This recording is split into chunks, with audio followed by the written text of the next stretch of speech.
director de la Escuela de Formación de Auxiliares Jurisdiccionales, que faja a esta escuela, al doctor, mi profesor, mi maestro en la universidad, padrino de la promoción mía y de muchísimas más promociones, José Antonio Neira Flores, sus personal de apoyo, la doctora Kenia Nima Palacios, el señor César Tazaico, Isaac Rivadeneira Arbildo, y apoyo del canal de Justicia TV, el señor ingeniero Brian Ábalos Ramos.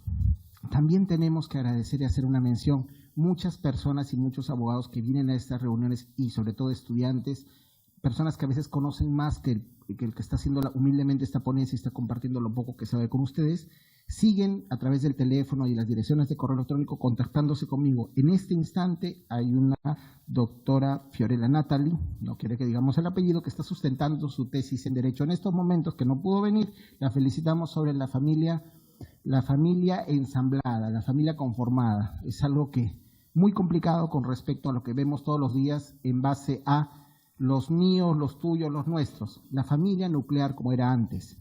Papá y mamá, los hijitos, el abuelito, la abuelita, y que todos vivían en una casa y era ideal, pues era antes. El mundo ha cambiado mucho, no hay buenos ni malos, ni malo es el papá, ni bueno es el papá, ni mala es la mamá, ni buena es la mamá, todos somos iguales y las parejas ahora se separan, ¿no?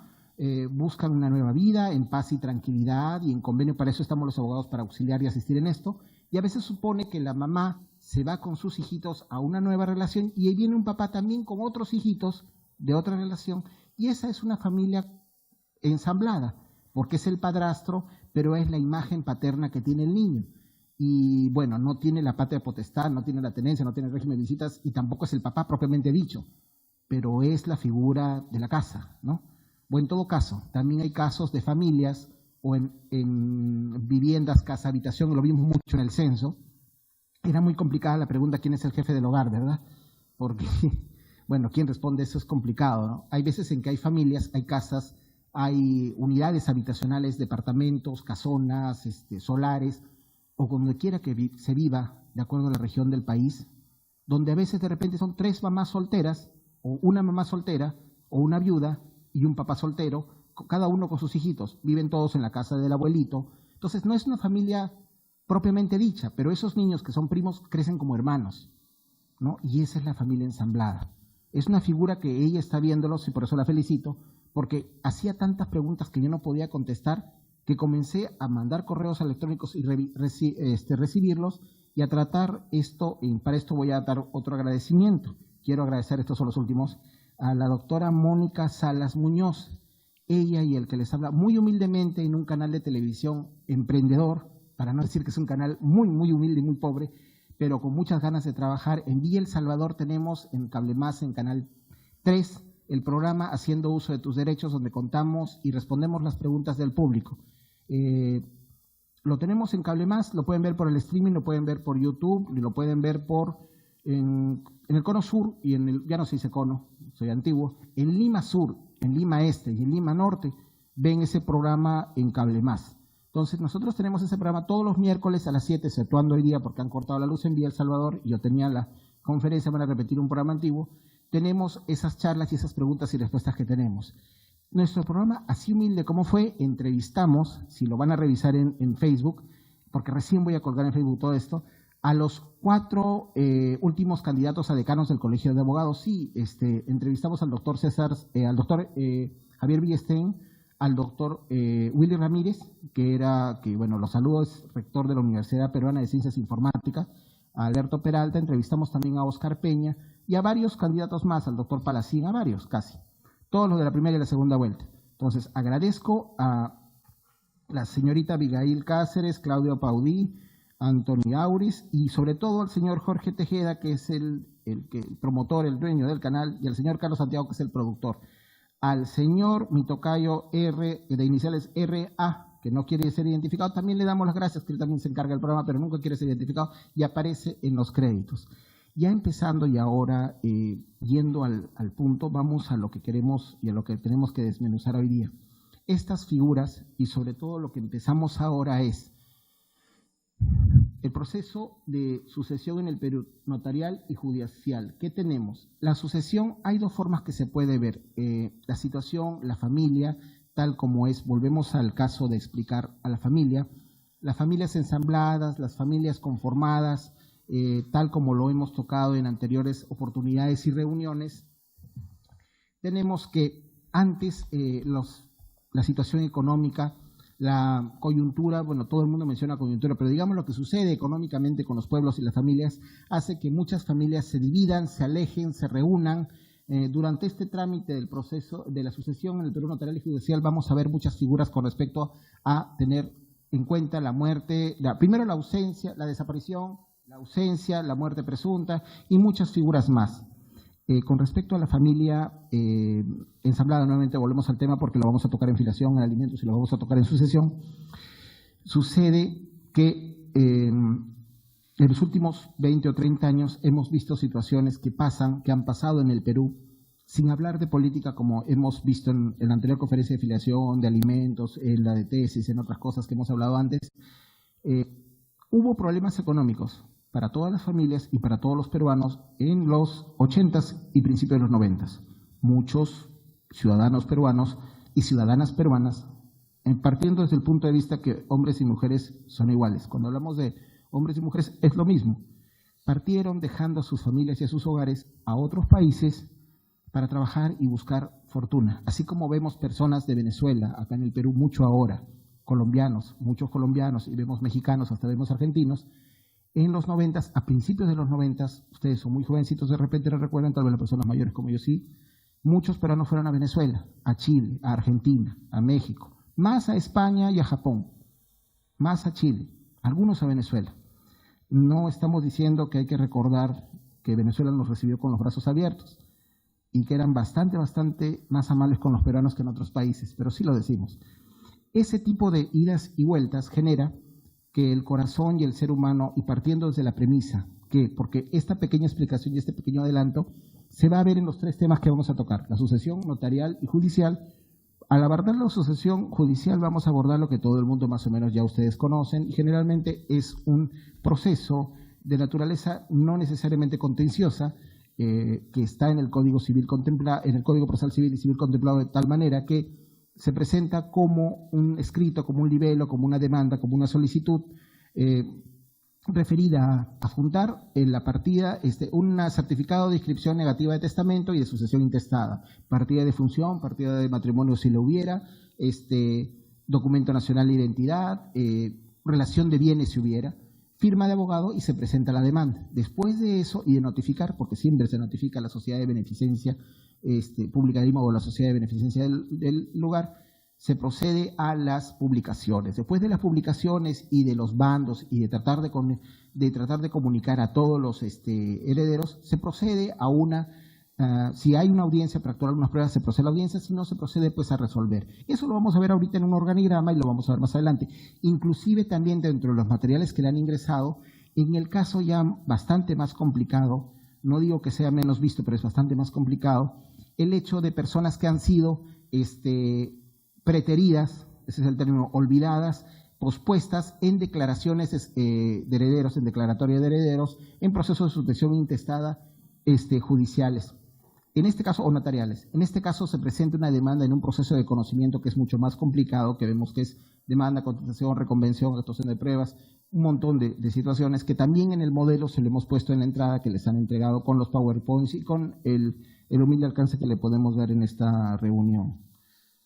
Antes de abarcar eso, volvemos al punto. Las parejas o las familias o las personas o los familiares, esposos, cónyuges, unidos de hecho, comprometidos, eran separados por esta situación económica. Así como viene un venezolano solo y su esposa se queda en Caracas o se queda en Morrocoy o donde sea que viva, es un país muy hermoso, él que vive acá, vive en otro país, o ella, o quien fuera que sea, como decimos, no hay buenos ni malos, no hay culpables, no hay villanos en estas historias, todos tenemos nuestro corazón. Dicen, amor de lejos, felices los cuatro, creo que ahí está una canción. Entonces, es complicado. La persona ya genera otra relación, otro romance y otra historia, y hasta otros niños en una nueva relación. Y la persona que quedó lejos también. Entonces, ya vienen esas familias que ya se han masificado, se han visto más comunes en caso de lo que hemos tocado de la familia ensamblada. Esta situación la vamos a ver en las tres cosas que vamos a tocar un tema muy humano. Si bien en la sucesión testamentaria, la sucesión judicial, la sucesión notarial está señalada bastante específicamente con respecto a eso, se toca que en los últimos 30 años, desde el Código Civil del 84, desde la Constitución del 79, que cambió a la del 93, todos los hijos son iguales ante la ley. Antes había el hijo legítimo, que era dentro del matrimonio, el ilegítimo, que era fuera del matrimonio, el hijo alimentista, que era porque todavía no había pruebas de ADN y ahora ya es fácil, y lo vamos a ver al final, las pruebas de ADN, inclusive hay más facilidad para el proceso de filiación. Entonces, se verifica un montón de figuras que ahora ya están más fáciles de determinar. Estas situaciones que vamos a abordar se basan con respecto a, primero, quitar como abogados o como personas que vamos a litigar en esto o que vamos a verificar, necesariamente no litigar, de repente notarialmente y pacíficamente, conciliatoriamente se busca, deshumanizar la parte, sí, deshumanizar, porque generalmente el índole humano genera conflictos, pasiones, tristezas, derechos expectaticios, ilusiones, frustraciones y generalmente reclamos. Cuando una persona muere, siempre esa persona es muy buena, pero los que quedan, nosotros hemos visto que casi todos los velorios hay broncas, hay peleas, hay forcejeos, el hijo que nunca quería, el hijo que sí quería, la hija que sí, que no, las joyas, nunca dejen la puerta abierta, la gente entra a robar a los velorios, tantas cosas que se escuchan, ¿no? Desde el momento que se sirve el vino, la copa, cómo se ve, quién lo cargó, tú no lo vas a cargar, el ataúd lo cargo yo, todas esas cosas que vemos son cosas humanas. Como abogados tenemos que ver, o como auxiliares de justicia, porque muchos hay secretarios de juzgado, muchos hay auxiliares, muchos hay asistentes judiciales, asistentes de juez, que a veces conocen más el proceso que los mismos jueces, que los mismos abogados litigantes, que las mismas personas. Los auxiliares de justicia lo han visto todo, han visto muchísimo, y también en notaría hay algunos. Tratar de desmitificarse, tratar de buscar la forma más técnica y más precisa, tratar de olvidar el dolor, la tristeza, las frustraciones y las peleas, porque esa persona ya no está pues en la tierra. Si tienen fe, pues creen en una segunda vida, en una segunda oportunidad en el paraíso, sea cual fuera la religión que tenga, pero por respeto a la memoria de esa persona, a veces es bueno tratar las cosas con pinza y con discreción. Estas salvedades y estas explicaciones que a veces parecen pudibundas, de mucho pudor, hay que tenerlas en consideración porque a las personas que van a buscar dentro, cuando sucede un velorio, un fallecimiento, una partida de función, un accidente, de tránsito, cuidados intensivos, lo que sea, siempre van a llamarnos por teléfono a todos nosotros. Como trabajamos en el Poder Judicial o no trabajamos en el Poder Judicial, o somos abogados, bueno, yo trabajo en una compañía minera, no veo eso, sí, pero igualito te van a llamar a preguntarte, oye, se ha muerto mi papá, se ha muerto mi tío, se ha muerto mi esposo, mi esposa, ¿qué hago? Entonces, nosotros tenemos que ver estas situaciones que son sencillas, pero en ese momento decir, oye, si él tenía otro compromiso y tú no sabías, o si tenía un compromiso y tenía otro hijo, y el hijo quiere estar en el velorio, pues déjalo estar, yo sé, es complicado, es una traición a la confianza, pero ese niño o esa niña o ese chico de repente ya también es una persona mayor, no tiene la culpa. O sea, ya es una cuestión humana que hay que ponerse la mano al corazón, tratar de asimilar eso y tratar de sobrellevarlo y buscar la conciliación. El proceso en sí, como lo vamos a ver, notarial, es mucho más sencillo que el judicial. Y en el judicial, tratar de actuar de la forma más transparente posible para evitar que después de que el proceso, hay procesos de beneficio de inventario, hay procesos de impugnación, de rendición de cuentas de la albacea, hay procesos muy complicados, abreviados, de conocimiento que duran años, que se van en casaciones a la Suprema para revisar si la albacea rindió bien buenas cuentas o no, o cobró demasiado o no cobró, o era el 10%, o habían frutos o productos o expectaticios o cosechas. Es muy complicado. Es mejor que todos los que se sientan con derecho a heredar se pongan de acuerdo, se sienten, se sequen las lágrimas y se pongan a determinar las cosas en un papel con tranquilidad y de forma pacífica. A evitar a veces las peleas que todo el mundo, porque dicen generalmente en una familia, los buitres están alrededor, pero los familiares terminan sufriendo, se pelean y llora y sufre gente que generalmente es la gente que ve perder al ser querido y no está pensando en nada, en lo material en ese momento, pero hay otras personas que de repente están en la misma situación y sería mejor buscar cierto diálogo. Ustedes lo que tienen que hacer siempre es poner paños fríos. Y si están, y las personas que nos ven en el video, no tienen acceso a un abogado, pues vayan al juzgado de su localidad, de paz letrado, juzgado de paz no letrado, juzgados urbanos como hay en Ventanilla, o vayan y busquen a la corte, las oficinas, y pregunten, esperen, hablen con el administrador y digan, quiero preguntarle a una persona, bueno, quiero hablar con los secretarios o con el juez, simplemente quiero una orientación. Ellos los van a atender. Como les digo, la experiencia de un secretario de juzgado es muy, muy importante. Es una piedra fundamental en la justicia. Hay que tener paciencia, hay que tratar de cooperar con ellos. Hay muchas carencias, necesidades y muchas tristezas en la vida de cada uno de ellos. Pero vamos a verificar que eso comienza a tener un significado. Adelante, por favor. Un significado para una búsqueda de solución pacífica. Entonces empezamos con la sucesión notarial y judicial. ¿Y pueden pasar al primer cuadro?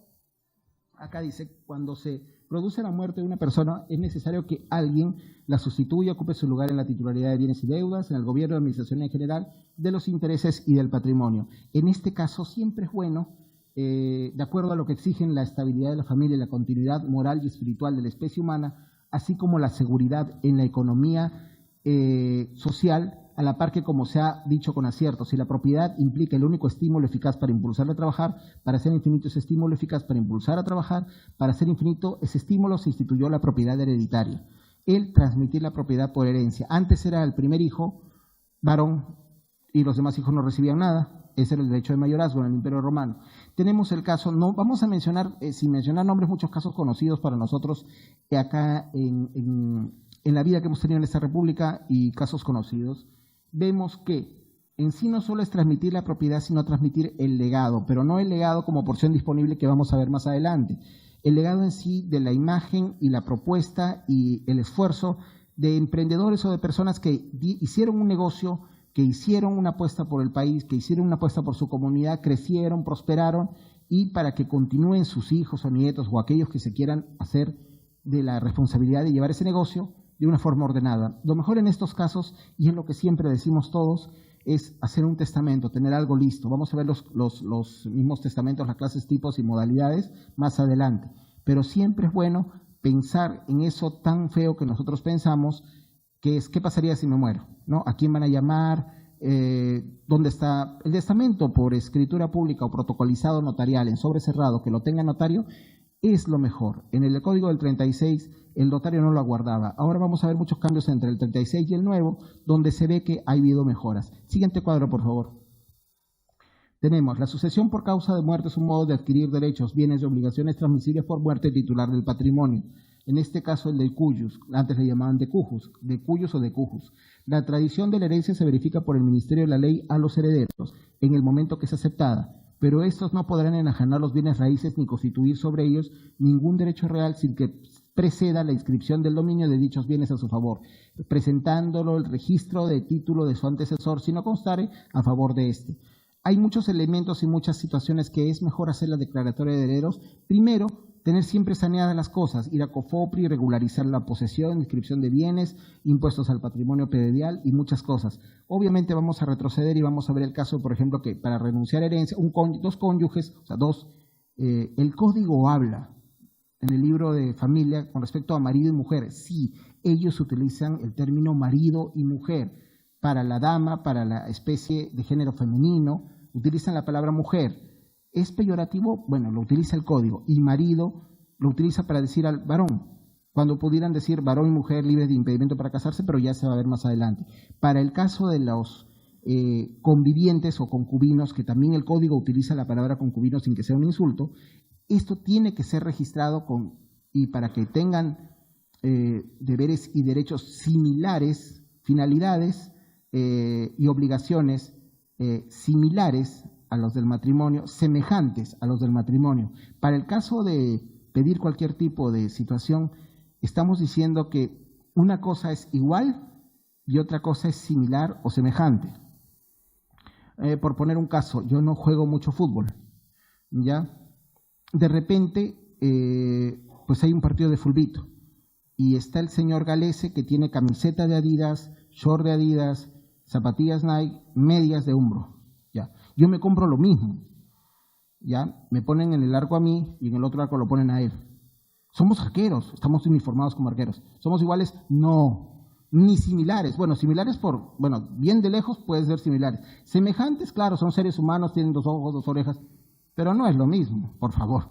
no es lo mismo, ¿no? A mí me tenían como 20 goles, me dolía el corazón, me sentaría en un banquito y digo, no, ya no aguanto ni 10 minutos. Él puede aumentar 90 minutos, puede tapar 20 penales y es increíble.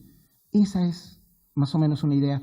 En una profusa fábula, de forma de decir, no es lo mismo similares y semejantes, unidos de hecho, concubinos, al matrimonio. Y aparte el matrimonio, para que produzca efectos después de 2 años, tiene que ser declarado, sea como fuere, con resolución, con un dictamen, con una señal, con un escrito, de forma en prueba escrita. Para todos estos casos, y para lo que vamos a ver de filiación y relaciones de venidas del matrimonio, tenemos que ver que sea inscrito. Y para que ese varón y mujer libres de impedimentos para casarse, que están de concubinos o están unidos de hecho, tienen que estar libres de impedimento ellos también. O sea, como el casado que es soltero o viudo o divorciado para casarse porque no existe el estado civil de separado o separada, ¿ya?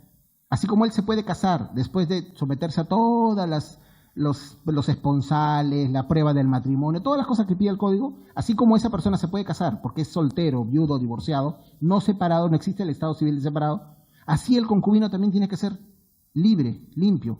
Nada de que me estoy divorciando, mi mujer no me quiere dar el divorcio, o me estoy divorciando, mi esposo no me quiere dar el divorcio. O sea, vivo contigo 15 años, tengo contigo 3 hijos, pero no estoy divorciada, quedamos en la audiencia y nunca más se actuó nada, y teóricamente sigue casada con él. No es unido de hecho, no es concubino, no tiene la unión de hecho, no puede ser anotada ni registrada. Eso es lo complicado que es. Ahora, como vemos, vamos a tocar eso más adelante y vamos a entrar a esto, porque va a haber muchas preguntas. También, por ejemplo, sucede un accidente, van a la unidad de cuidados intensivos, a la emergencia de la clínica. La emergencia de la clínica te dice que pase la esposa o el esposo. A veces está el hermano, el mejor hermano, el hermano mellizo. Yo quiero ver a mi hermanito, se ha caído. No, acá solo viene la esposa o el esposo. ¿Es el esposo? No, soy su hijo. No, igualito. El otro hijo también quiere entrar, mejor no, podemos tener problemas, un hijo de repente sí, el otro no está peleado. El cónyuge o el esposo o esposa sí pueden entrar. Están asegurados y son beneficiarios del seguro de vida. Ustedes han visto eso, han visto la firmada del seguro de vida, han visto que en los trabajos te dicen, ya, tú puedes poner de beneficiarios en tu seguro de vida y seguro de salud, ya, tu esposa y tus hijos. Quiero poner a mi hermanito porque él me pagó la universidad, no.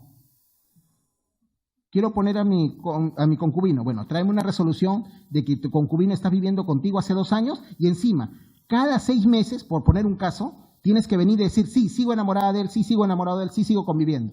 Entonces, eso les piden. Para pedir beneficios, derechos, por ejemplo, gastos de sepelio, prima de seguro, las compañías de seguro no tienen corazón.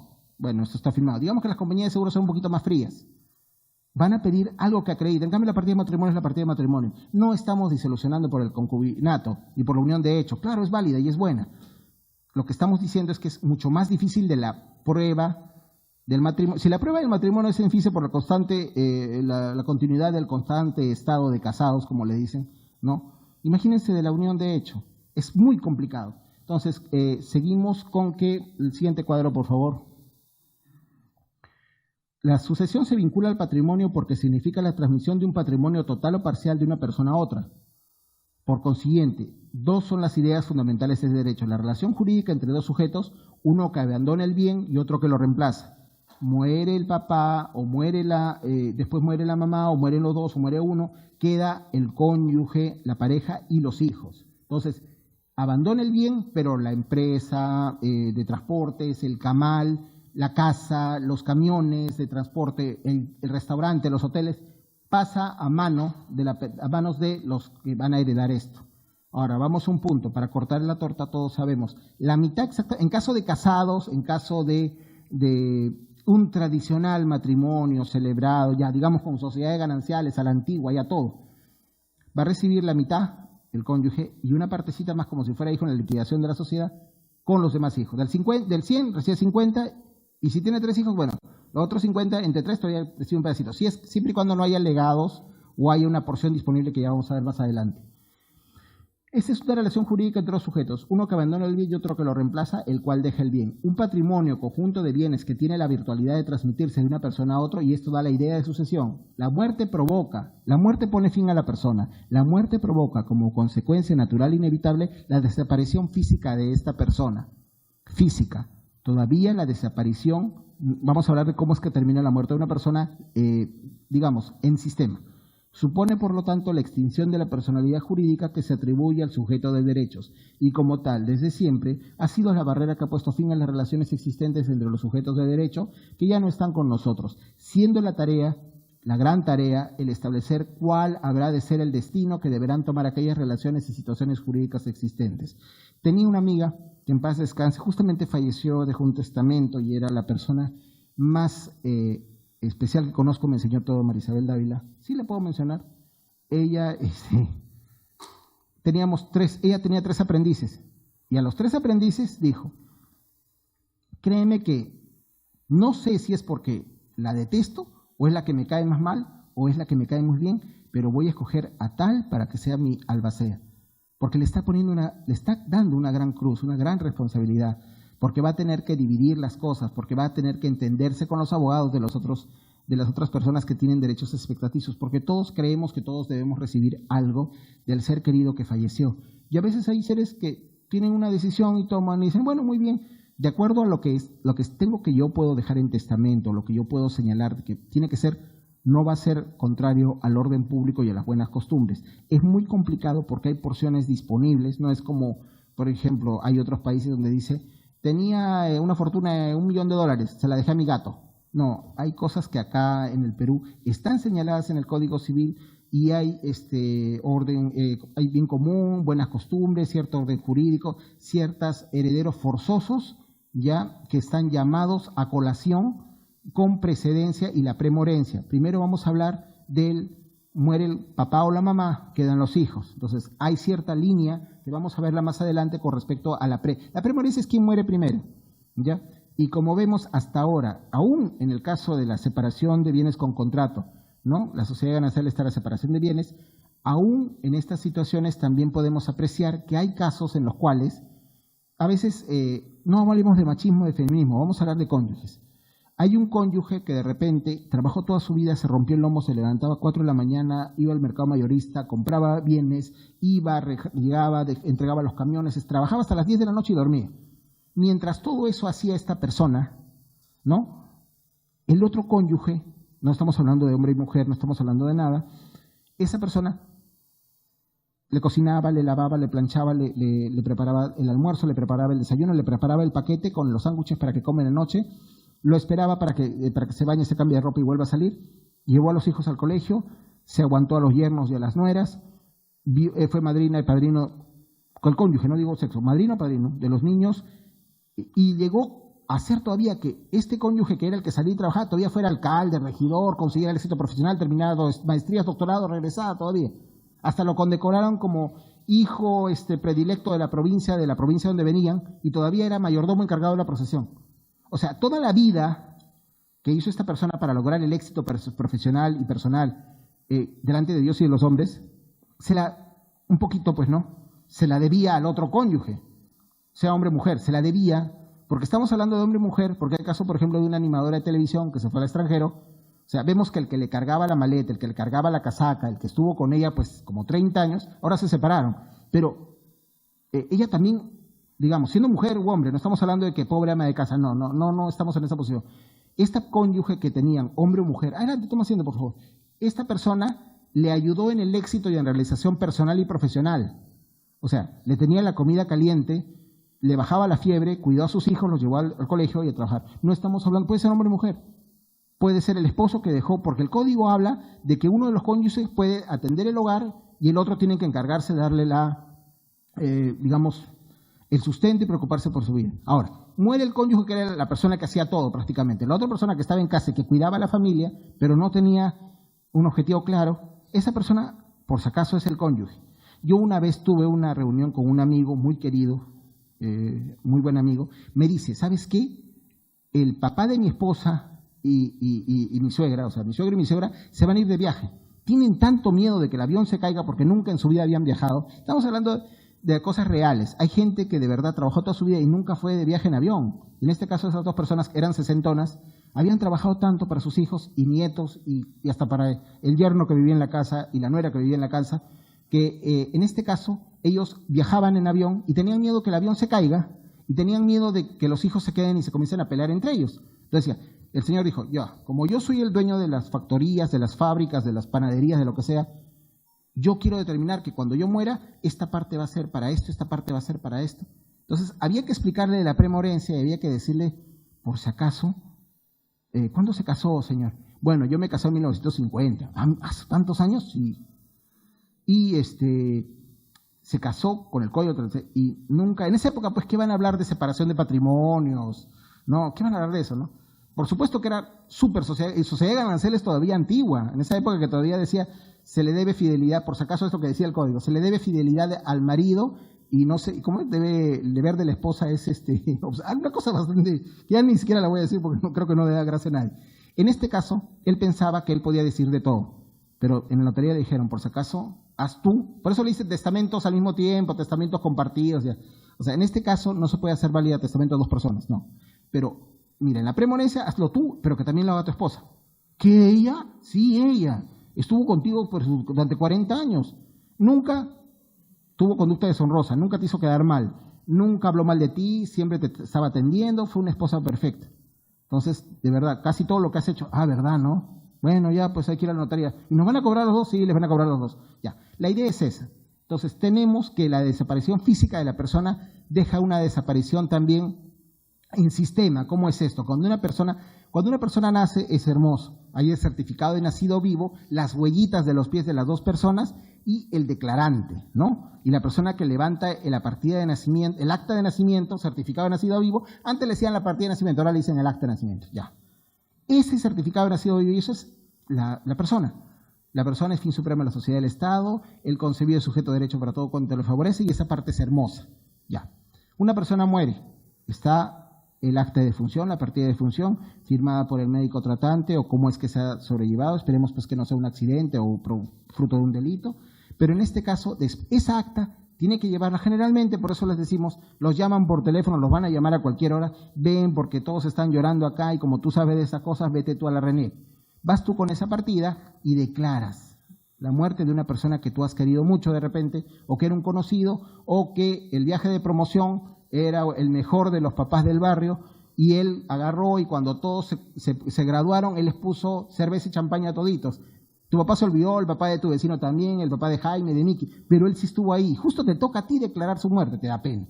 Vas a la computadora, te presentas ahí en la persona y te dice, ¿esta es la partida de función? Sí, usted es el declarante. Para siempre va a aparecer tu nombre ahí, porque eres el que lo declaras. Hay gente que es tan meticulosa y tan ordenada en sus cosas, que no solo deja testamento, dejan instrucciones, sino que te dicen a ti, le dicen a uno, y no hablar por hombres y mujeres, digamos como personas, están con el vaso de cerveza y se ven, Año Nuevo, Navidad, 28 de julio, clasificamos al Mundial. Quiero que si pasa algo, tú vayas a inscribirme y ese día no le den el problema a mi esposa y a mis hijos, tú me vas a inscribir. Sí, señor. No, de verdad, prométemelo. Yo lo he hecho varias veces y es muy triste con muchas personas. Entonces, les digo que hay personas que son ordenadas y ya dejan dispuesto todo eso, pero hay personas que no. Siguiente cuadro, por favor. El siguiente. La definición de sucesión distingue tres elementos. El causante es aquella persona que fallece. El causante es el que muere y deja la herencia o deja un derecho expectaticio. A veces la herencia no es solo material, a veces hay herencia moral, obras de arte, derechos con respecto a derechos de invención, derechos de autor, ya vamos a ver. Los sucesores son los causavientes, son aquellos que van a esperar recibir, son a quienes se transmite el patrimonio. O sea, el causante es el que fallece, los causavientes son los herederos, los sucesores. La herencia es el patrimonio dejado, objeto de la transmisión. Nuestro Código Civil señala dos formas de sucesión: testamentaria e intestada. El siguiente cuadro, por favor. La sucesión testamentaria, de acuerdo al artículo 686, por el testamento que una persona puede disponer de sus bienes total o parcialmente para después de su muerte y ordenar su propia sucesión dentro de los límites de la ley y con las formalidades que ésta señala. Son válidas las disposiciones de carácter no patrimonial contenidas en el testamento, aunque el acto se limite solo a ellas. Hay declaraciones en los testamentos con respecto a reconocimiento de hijos extramatrimoniales, con respecto a pedir perdón sobre situaciones sentimentales, hasta políticas. Por el testamento una persona puede disponer sus bienes total o parcialmente para después de su muerte y ordenar su propia sucesión, ¿no? Seguimos al siguiente cuadro. El testamento. El testamento lo hemos visto para tomar como referencia, ¿no? Hemos visto en historias de la misma historia del Perú, lo hemos visto en películas. Es un documento que recibe yo en pleno uso de mis facultades mentales, ciudadano, domiciliado en tal, identificado con tal, quiero dejar en claro que, y ahí comienzas, la relación de tus bienes. El testamento es un acto jurídico, porque el acto jurídico, para aquellos que no son abogados y los que somos también, siempre recordemos, el acto jurídico es un acto, es una manifestación de la voluntad destinada. Una manifestación de voluntad es un deseo que yo quiero transmitirlo en un acto que quiero hacer ahorita, ¿no? Yo voy y quiero comprarme una motocicleta. Ya, un acto jurídico, manifestación de la voluntad, yo quiero ir a comprarla. Sí, dame la plata, me dice el concesionario, yo te doy la moto. Ah, ya bien. Manifestación de la voluntad destinada a crear, regular, modificar o extinguir relaciones jurídicas de carácter patrimonial. Yo quiero comprar la moto. Ya. Agente capaz, fin lícito, observancia de la forma prescrita bajo sanción de nulidad y objeto física y jurídicamente posible. El agente capaz soy yo, tengo más de 18 años. Me puedo comprar una moto. Fin lícito, no tiene nada de malo comprarse una moto. Objeto físico y jurídicamente posible, ahí es donde sacan el ejemplo. No voy a comprar la Plaza de Armas, voy a comprar una moto. Sí se puede comprar una moto y en dinero pago 1.500 soles y me compro esa moto china. Ah, perfecto, muy bien. Y observancia de la forma prescrita, me da un contrato, yo lo firmo, intercambiamos el contrato, yo les enseño el voucher de lo que pagué en la cuenta en el banco y todo sale bien. Ese acto jurídico también es el testamento, ¿no? ¿Por qué? Tenemos la determinación libre del sujeto, lícito porque la ley permite que se haga, tiende a crear efectos jurídicos porque ese acto se refiere a la herencia de la persona llamada por testamento. Esta declaración última de voluntad se expresa por una forma solemne como se manifiesta, ad solemnitatem, como dice, exteriorizando la voluntad de forma escrita, como veremos. Y aquí resulta que el testamento es típicamente un acto jurídico. Tenemos que ver la capacidad del testador, porque hay muchos casos de impugnaciones precisamente en base a que si ya estaba mal, si estaba senil, si estaba delicado, si estaba enfermo, si había cambiado o podía alterarse su juicio de acuerdo a lo que él disponía. El otro cuadro, por favor. Ese es un testamento, una persona lo está leyendo antes de firmarlo. Sigan, por favor, el siguiente. Clases de testamento. El testamento, los testamentos ordinarios son el otorgado en escritura pública, el cerrado y el hológrafo. El mejor, digamos, en el sentido si me preguntaran para tranquilidad de mi familia en caso de mí me pasara algo, sería el de escritura pública, porque lo va a revisar un notario, lo van a revisar personal ya preparado en una notaría, van a verificar a veces el orden público, buenas costumbres, fin lícito, las mismas cantidades en sí se va a verificar, porción disponible, herederos forzosos, quién se va a saltar. Vamos a hablar inclusive de que, digamos, yo como papá o yo como abuelo, de repente me salto por indignidad a uno de mis hijos e hijas, ¿no? O mis nietos, y voy de frente, o sea, mi hijo me cae mal, no lo quiero heredar a él, paso al siguiente. Ponemos un ejemplo, sin tocar el tema ya humano. Cuando España llegó a ser una dictadura de Francisco Franco, después de la Revolución Española, después de los 40 años creo que estuvo gobernante, Franco dijo, el general español, queremos que vuelva la monarquía, pero quisiera, no sé si el ejemplo es bueno o malo, pero igual, no va a ser Alfonso de Borbón. No, de frente vamos a saltarnos al papá y nos vamos a hacer al hijo. El papá no va a ser, pero el hijo sí va a ser rey de España.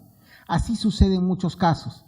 No por indignidad, simplemente por decisión que se toma. No quiero que tu papá maneje la fábrica, sino tú. Porque tu papá le gustaban los caballos, le gusta la música, quiere ir a Yo Soy y quiere cantar, cree que es el nuevo Julio Iglesias. Entonces como que no lo siento, pero tú sí, porque tú sí te has ido a estudiar a tal universidad, has trabajado desde que tenías 14 años, ahí ya conoces dónde se estacionan los carros, los taxis, Es así, a veces hay abuelos que se saltan al papá o a la mamá y le dicen, al hijo te quiero dar todo.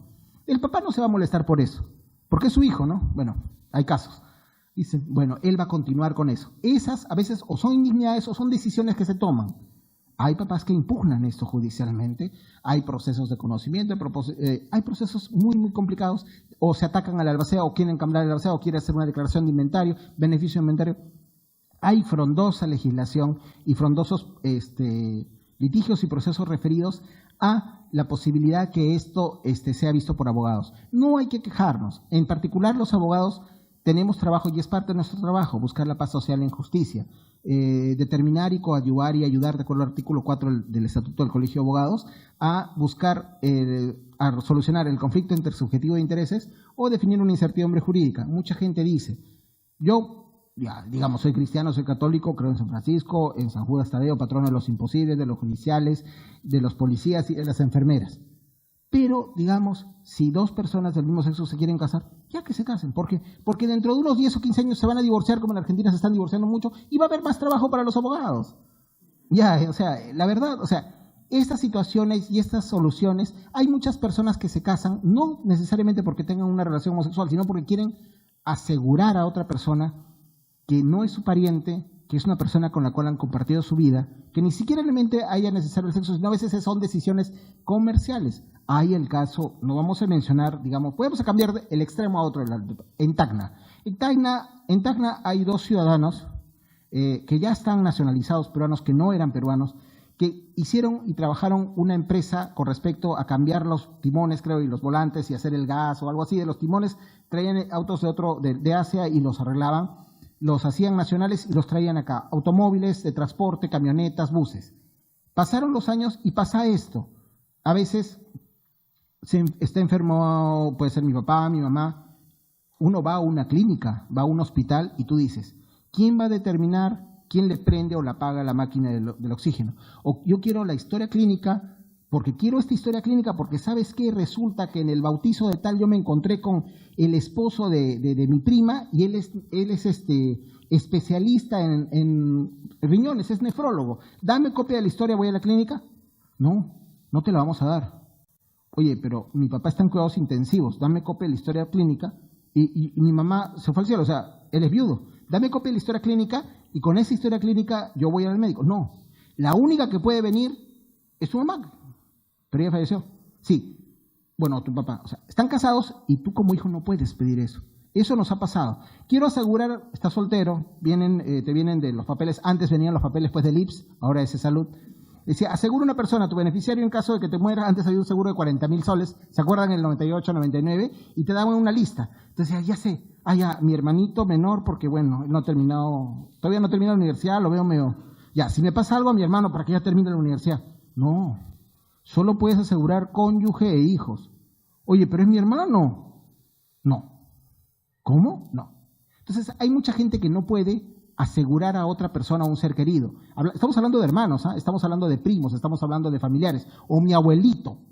Quiero llevar a mi abuelito de este lugar a otro lugar porque está en un asilo donde lo maltratan, lo tratan mal, quiero llevarlo acá. No, que venga su cónyuge. Pero no te pases, pues, o sea, ya tendría, si estuviera viva mi abuelita tendría 100 años. No, tendrías que hacer una junta. Es complicado. Viene el consejo de familia para eso. Ese tipo de cosas llaman a muchos a hacer la unión civil. Claro, en otros casos, en otros países lo han abordado de repente. No quiero tocar el tema de una forma, pues es muy delicado y llama la atención, pero en otros países lo han tocado de repente de una forma más segura para otras personas, con respecto a lo que tú quieres ver. Todas este tipo de figuras es para proteger a los familiares que se van a quedar cuando tú ya no estés. Por ejemplo, estas figuras son para eso. Entonces, hay que buscar una salida y una solución de protección, no dejar desamparados. Al final, el amparo familiar que se toca en el libro de familia se verifica más a veces en ilustraciones. Entonces tenemos que el Código Civil del 84 ha optado entre los requisitos formales indispensables para la validez del testamento por el nombre del testador y no el estado, nacionalidad y domicilio que como sí lo exigía el Código del 36. Y ello en atención a que no solo basta la firma del testador, sino que hay que identificarlo. Ahora ya es persona tal, número de DNI tal, número de RUC tal, domicilio tal. Siguiente cuadro, por favor. El testamento por escritura pública, llamado también abierto, nuncupativo, a que significa viva voz, que es el que otorga mayor seguridad debido a la presencia del notario y los testigos. Sin embargo, presenta como riesgo el que la voluntad del testador, conocida por el notario y los testigos, se difunda en la influencia de alguno de ellos. En ese caso pidan totalmente discreción, díganle al notario, no le cuenten a nadie. La albacea y los 2 testigos no le digan a nadie. Y es más, no lo hagan porque puede cambiar la relación familiar que se tenga la persona que declaró el testamento con los demás familiares. Se guarda en un sitio en el protocolo notarial, no sacarlo porque lo lee una persona y puede adelantar el fallecimiento de la persona. Es muy complicado, se generan problemas familiares con esto. Hay chistes, hay películas, hay canciones referidas a eso y es muy doloroso, dice. Lo cual puede resultar nefasto para el testador. Por ejemplo, al haber reconocido a un hijo extramatrimonial en el testamento, de repente no estaban preparados en ese momento para saberlo, y después, pues, o causar incomodidades al causante al conocerse la forma como ha distribuido sus bienes, no siempre le agrada a sus sucesores. A veces las personas que testan, y en el mayor de los casos hemos visto, aquella persona que no le dieron nada en toda la vida, al final se lo dan. Y la gente dice, pero no entiendo, ¿este no era su sobrinito favorito? ¿Cómo le dejó a todo el mundo y no le dio nada? No, es que como le dice que le compró un carro, le compró un departamento, pues al final le sintió remordimiento y le dejó a la otra. Ese tipo de cosas no es bueno saberlas, no es bueno pronunciarlas, no es bueno que se difundan, siempre es bueno discreción. Y sobre todo, ya hay un testamento, hay los testamentos con respecto a plazos y términos y cantidades. Yo ya establecí un testamento, digamos, hológrafo o cerrado, lo tengo guardado en mi casa, o voy al notario. Hay clientes que te llaman y te dicen, ¿sabes qué? Cambié de opinión, me cae mal mi sobrina, quiero sacarle el testamento. Yo en lo particular conozco una persona, no voy a mencionar nombres, seguramente nos está viendo, que cambiaba de voluntad, cada 2 o 3 meses cambiaba su testamento. Y hay artículos basados en en el Código Civil con respecto a cuál es el que valdría con respecto al movimiento, y el último le quitaría el valor al anterior. Lo vamos a ver más adelante. El siguiente cuadro, por favor. Testamento por escritura pública, formalidades. Que estén reunidos en un solo acto desde el principio hasta el fin. Testador, la persona que va a morir. Imagínense una persona que va a morir. No necesariamente tiene que ser un viejito como en la película. Puede ser un deportista, de repente ahora hablando mucho de los deportes, una persona con muchísimo dinero que dice, quiero tener ordenadas todas mis cosas. Tengo varios hijos de diferentes mamás y quiero que todos tengan oportunidad de recibir algo tranquilo. Entonces está el testador, está su abogado y mejor amigo, el notario y 2 testigos hábiles. En este caso siempre es bueno contar con 2 personas que sean de reconocida reputación, seriedad y tranquilidad. 2 personas tranquilas, serenas, sin necesariamente tener que buscar familiares. Sería mejor personas conocidas, personas también de respeto para las personas que van a... O sea, el testigo tiene que ser también respetable o tiene que ser admirable para la persona que va a... También al momento de abrir el testamento, cuando ya no exista, tiene que estar esa persona y respetarla. No van a buscar pues el manifiesto enemigo, porque dice, tú eres testigo de un testamento donde a mí me quitaron todo, ¿no? No me dieron tanto como yo esperaba. Siempre es bueno buscar esa parte precisamente en personas mayores, que el testador exprese por sí mismo su voluntad, dictando su testamento al notario o dándole personalmente por escrito las disposiciones que debe contener. El notario va a escribir el testamento de su puño y letra y en su registro de escrituras públicas. Por eso cuando hemos ido a veces a notarios a preguntar solo por curiosidad los testamentos, en estos casos el notario te atiende personalmente. Hay notarios muy celosos de su protocolo notarial, muy celosos de sus tomos, que ellos mismos son los que escriben a mano sus testamentos, sus minutas. Que cada una de las páginas del testamento sea firmada por el testador, los testigos y el notario. Y por favor con huella digital. Y en el caso de la huella digital, al final se puede levantar, como he visto que hay algunas notarías, con el caso de los bioreconocibles, con el caso de las huellas, ahora que le llaman electrónicamente, pues también constar al final que esto ha sido con huella digital y que se ha puesto al final. Que cada una de las páginas del testamento sea firmada por el testador, los testigos y el notario. Que el testamento sea leído clara y distintamente por el notario, el testador o el testigo testamentario que éste elija. Al ser leído, porque es un acto solemne, al ser leído con toda esa seriedad, se puede volver a escuchar y decir, esto es lo que estoy haciendo y esto es lo que estoy decidiendo, ¿ya? Que durante la lectura, al fin de cada cláusula, se verifique viendo y oyendo al testador si el contenido en ella es la expresión de su voluntad, y el notario va a dejar constancia de las indicaciones que luego de la lectura pueda hacer el testador y salve cualquier error en que se hubiera incurrido. El notario va a hacerle el control de la legalidad, los testigos no. Porque un testigo puede ser ingeniero, el otro testigo puede ser futbolista, o puede ser farmacólogo, puede ser psicólogo. No necesariamente. El que va a hacer control de la legalidad es el notario y el amigo abogado que le va a decir, por ejemplo, no, yo tengo una casa, digamos, yo quisiera, en Casabarinas. Quiero dejarle toda mi casa a mi segundo hijo, porque el primer hijo es de Alianza y no me cae bien, ¿ya? Y a mi esposa no le dejo nada, no, un ratito, hay una porción disponible, o sea, obligadamente el heredero forzoso es tu esposa y tu hijo, aunque, mira, lo vas a declarar indigno solo porque tú eres de la U y él es de la Alianza, por poner un caso. Entonces, ese control de legalidad, esa verificación para que no sea anulable, para que no sea impugnado, para que no sea tumbado, eso es lo que tiene que hacer el abogado y el notario en este caso. En el notario hay un montón de funcionarios y de auxiliares y de asistentes que revisan estas cosas. Inclusive, si han visto los contratos de compra-venta automotriz, señalan exactamente cómo funciona todo, cómo se debe hacer, leen una y otra vez, ¿no? Tenemos que Durante la lectura, al fin de cada cláusula, se certifique viendo y oyendo al testador si el contenido niega su expresión de su voluntad, que el testador, los testigos y el notario firmen el testamento en el mismo acto. Nada de que me lo voy a llevar para regularizar y después te lo llevo, porque sucede el caso que en el deterioro cognitivo o la gravedad de una enfermedad, por ejemplo el cáncer, se lo lleven ahorita el borrador. Ya muy bien, hay personas que no por mala intención, no estamos hablando de dolo ni culpa, hay abogados, abogadas, que quieren redactarlo más bonito, sin errores, puntos y comas, que se vea bien, lo vuelvo a traer para que me lo firmes tú, y es un acto que regularizan. Ya no están en un solo acto y ya no están juntos en ese momento, sino que yo lo voy a buscar al notario en su oficina, de ahí voy a buscar al testigo que está en el hospital, el otro testigo está en el canal de televisión, entonces ahí los hago firmar. No, ya no es el mismo un solo acto. Y en ese momento, cuando te esté firmando la persona, de repente el deterioro cognitivo o el dolor del cáncer o está sedado, ya no puede firmar igual. Es muy complicado, ¿no? Mejor hacerlo en un solo acto. El siguiente cuadro, por favor. El otro cuadro, por favor. Intervención notarial. Cuando es por escritura pública, el notario es el que se encarga directamente de comunicar al registro público, como dicen, elevar escritura pública, lo eleva escritura pública que alguien ha realizado un testamento. Lo mismo pasa con un testamento cerrado. Cuando es un testamento hológrafo, no llega al registro, porque el propio testador es quien lo guarda o en su defecto designa a un tercero. Ahí no es necesaria la inscripción. Como dije, lo que correspondería después del fallecimiento del testador sería el comprobar el documento. Ese es un cambio sustancial con respecto al código del 36. Y como vemos, hay mucha seguridad con respecto a eso, ¿no? En el protocolo ese es mejor que lo detente un notario, porque hay casos de personas que mientras, no vamos a mencionar situaciones tristes, pero ni ser pesimistas tampoco, que cuando fallece la persona, hay personas que van a la casa, revisan en todos lados y rompen si encuentran un testamento, ¿no? O sea, van de frente a eso. Entonces, es mejor que lo tenga el notario. A ver, el siguiente cuadro, por favor. Inscribir el testamento en SUNAT. Cuando hemos hablado de la demanda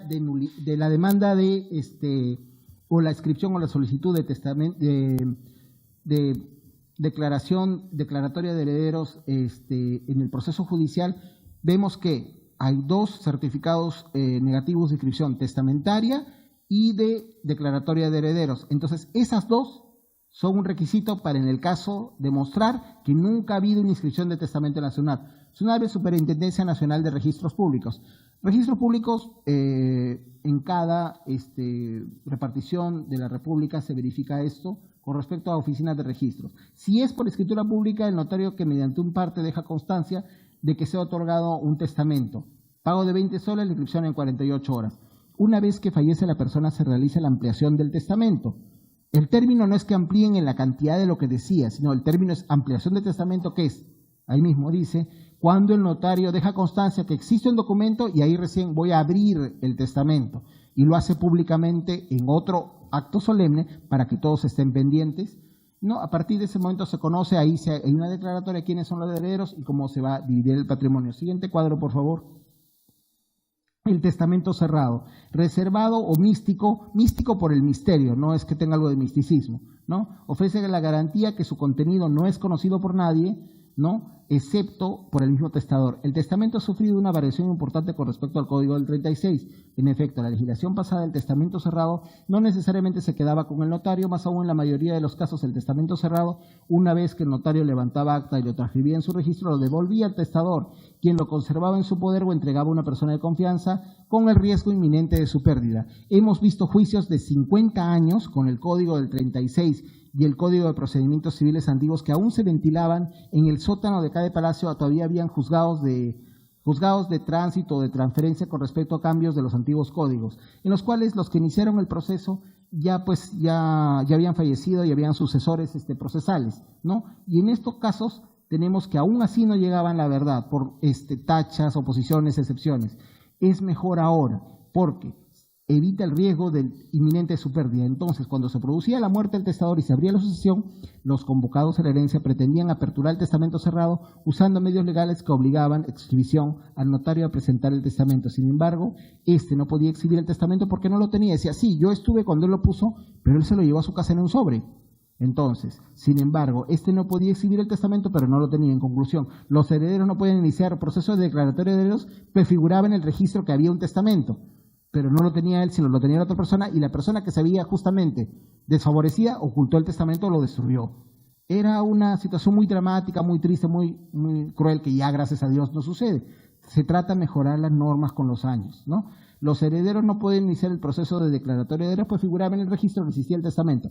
La SUNAR te decía, si hay testamento, tú no puedes tener un certificado de inscripción negativa de testamento. Entonces, si tienes la inscripción de negativa de testamento, la certificación de que no hay testamento, ahora sí puedes pedir sucesión intestada. Pero no, sí tenía que el notario había elevado y había dicho, no la escritura pública del testamento en sí, pero sí había elevado que el testador había dejado un sobre en su casa, en su escritorio. Entonces estaban amarrados, nunca iban a avanzar y todos estaban en esa situación tan triste y tenían que esperar que fallezcan los sucesores del causante, los otros causavientes, para que ya hay una tercera generación y la cuarta generación pedir una sucesión intestada de sus papás. Era todo un enredo y muy triste y doloroso. No decía, por el proceso de declaratoria de herederos, pues figuraba que el registro de existía testamento ni podían efectuar la comprobación de dicho testamento. Hay procesos de comprobación testamentaria. También se llamaban a proceso, se pedían partidas, se trataban de hacer inspecciones oculares, era muy complicado. Hoy, el Código del 84, que ya tiene 30 años, impone al notario la obligación de conservar en su poder el testamento cerrado, con lo cual el problema que se presentó con la legislación pasada ya no existe. ¿Qué pasa cuando un notario se vuelve, por ejemplo, embajador del Perú, se vuelve primer ministro, o el notario en sí también fallece o algo? La Junta de Decanos de Colegios de Notarios del Perú se reúne para quien haya hecho trámites. Ellos han dado un segundo visados a documentos que los notarios también expiden. Ellos le trasladan todo el protocolo notarial, estamos hablando de todos los tomos y todos los papeles y todas las minutas y todos los libros que tienen en su notario, se lo pasan a otro notario. Y este otro notario también guarda ese protocolo. Por poner un caso, por ejemplo, una prima me llamó en la mañana, y mi abuelo era notario en Mollendo, Juan de Dios Valdivia y Cárdenas, y él ha dejado algunos documentos que todavía su protocolo notarial pasó a otro, que pasó a otro, que pasó a otro. Hay como 7 notarios hasta ahorita, y hay que buscar eso. Era conocido, según ella, porque la tesis de mi abuelo fue el trabajo de la mujer en el año 1911. Muy complicado en ese momento, porque en esa época, pues, la mujer ni votaba. Siguiente cuadro, por favor. Ese es el testamento, lo cierra, pero luego el testamento hológrafo. En puridad debe llamarse autógrafo. ¿Por qué? Porque el término hológrafo viene de las palabras griegas holo, que significa todo. Por eso, sanadora holística o profesor holístico es que ve todo, arregla todo, ¿no? Entonces, el hológrafo viene de las partes de las palabras griegas holo, que significa todo, y gratos, que significa escrito. Es aplicable a todos los testamentos, cuya característica común es que los testamentos sean escritos. Pues bien, este testamento es el que más facilidades da para su otorgamiento, razón que no requiere la intervención de notario ni de testigos, pudiéndose redactar en cualquier papel en un solo acto en varios momentos. Sin embargo, es el que menos seguridad ofrece, pues el testador está expuesto a sufra presión, puede estar amenazado con una pistola, que incluso alteren el testamento, lo destruyan, le hagan borrones, enmendaduras. La exigencia indispensable de este testamento es que debe ser totalmente escrito, fechado y firmado por el propio testador. De caso contrario no hay testamento. En este caso a veces hay testamentos hológrafos que son firmados con huella digital cada línea. Hay libros inclusive y formatos y formularios que se utiliza esto. Vamos a ver el testamento militar más adelante, porque tenemos muchos testamentos que se han verificado de esa forma. Continúa el cuadro. Otro más. Sucesión intestada. Ahora, viendo la sucesión intestada en sede judicial, vamos a entrar a esto. Tenemos, Valencia C. afirma que la sucesión intestada comprende un conjunto de normas entre las cuales se determina quiénes tienen vocación hereditaria para inscribir los bienes que deja una persona al morir, en casos de que dicha persona no ha hecho testamento. La sección tercera del libro cuarto del Código Civil regula la sucesión intestada comprendiendo los siguientes títulos: disposiciones generales, sucesión de descendientes, ascendientes, cónyuge, parientes colaterales, sucesión del Estado de beneficencia pública para el caso de personas que no tengan familiares. Allí entra la beneficencia pública de Lima, el Estado, y a veces hay personas con muchísimo poder adquisitivo que donaban, hacían fundaciones y entregaban esto, ¿no? Y Nostroza Mínguez, el maestro, dice que la sucesión legal se produce cuando no es expresada la voluntad del causante sobre la disposición de sus bienes, ¿no? Tenemos que esto, y esto con muchísimo respeto lo decimos, la gente se refiere a que todos parten de acuerdo a la estirpe y al linaje. El linaje en sí es para los ascendientes, la estirpe es ascendientes y descendientes. Esos términos con respecto a cabeza, estirpe y linaje eran los términos utilizados en el Código Civil, basándose de la copia que se hizo del Código del 36, que a su vez se hizo de muchísimas copias, hasta el Código Napoleónico de 1852, que fue la base de nosotros que copiamos esos términos.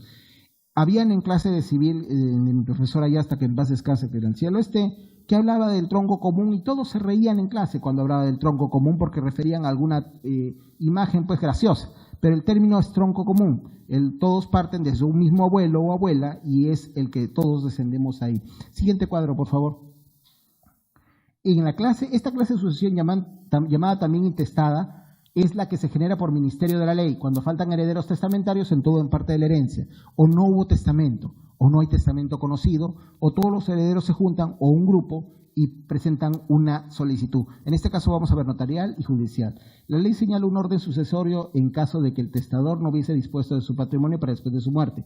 Cabe señalar que la transmisión sucesoria primero habrá de observarse lo dispuesto en el testamento con limitaciones y requisitos legales del caso. Luego, a falta o siendo las disposiciones testamentarias incompletas, habrá que estar a lo indicado por la ley.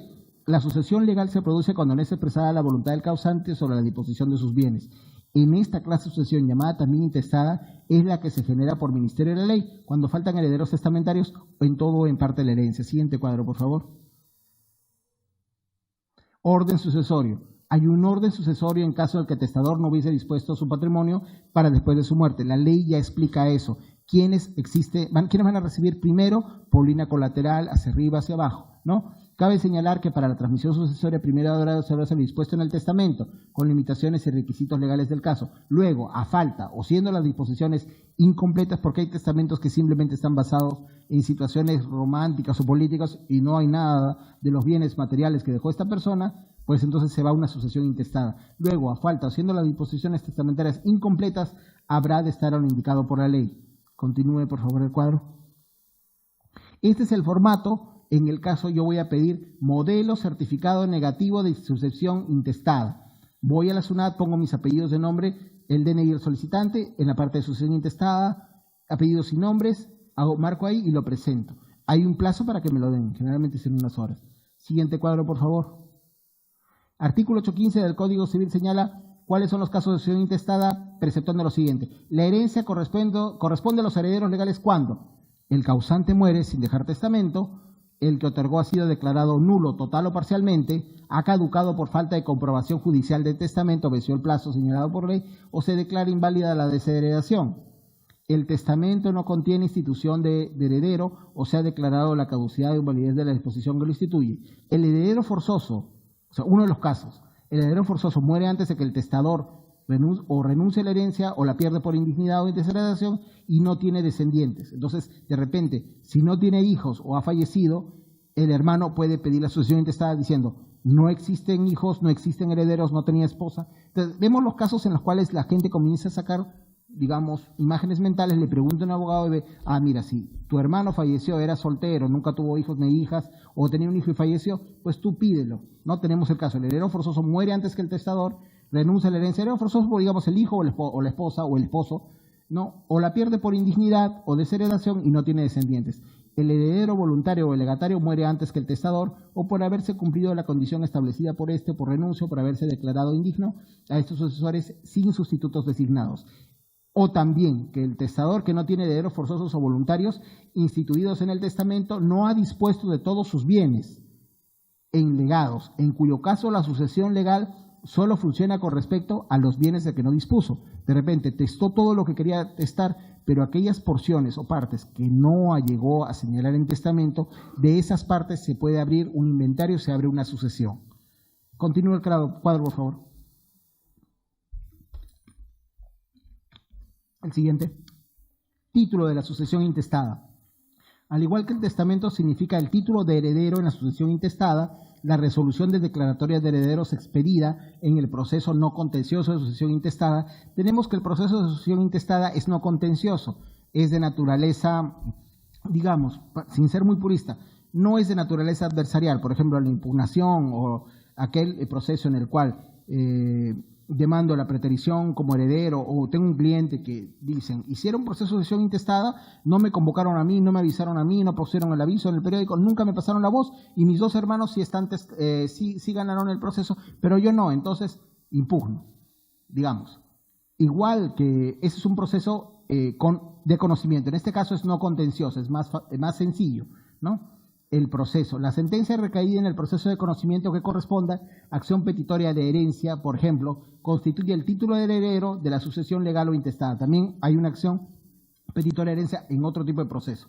Es oponible el título contra terceros. Se inscribe en el registro de sucesiones intestadas. Ahora ya no el peligro que sucedía antes, que se inscribía el testamento, había notarios en el Código del 36 que inscribían un testamento que no existía porque no lo tenían. Ahora el testamento, si lo inscribe, el notario tiene que tenerlo a la mano, ¿no? O en su protocolo notarial. Así lo establece el artículo 2041 del Código Civil, que establece lo siguiente.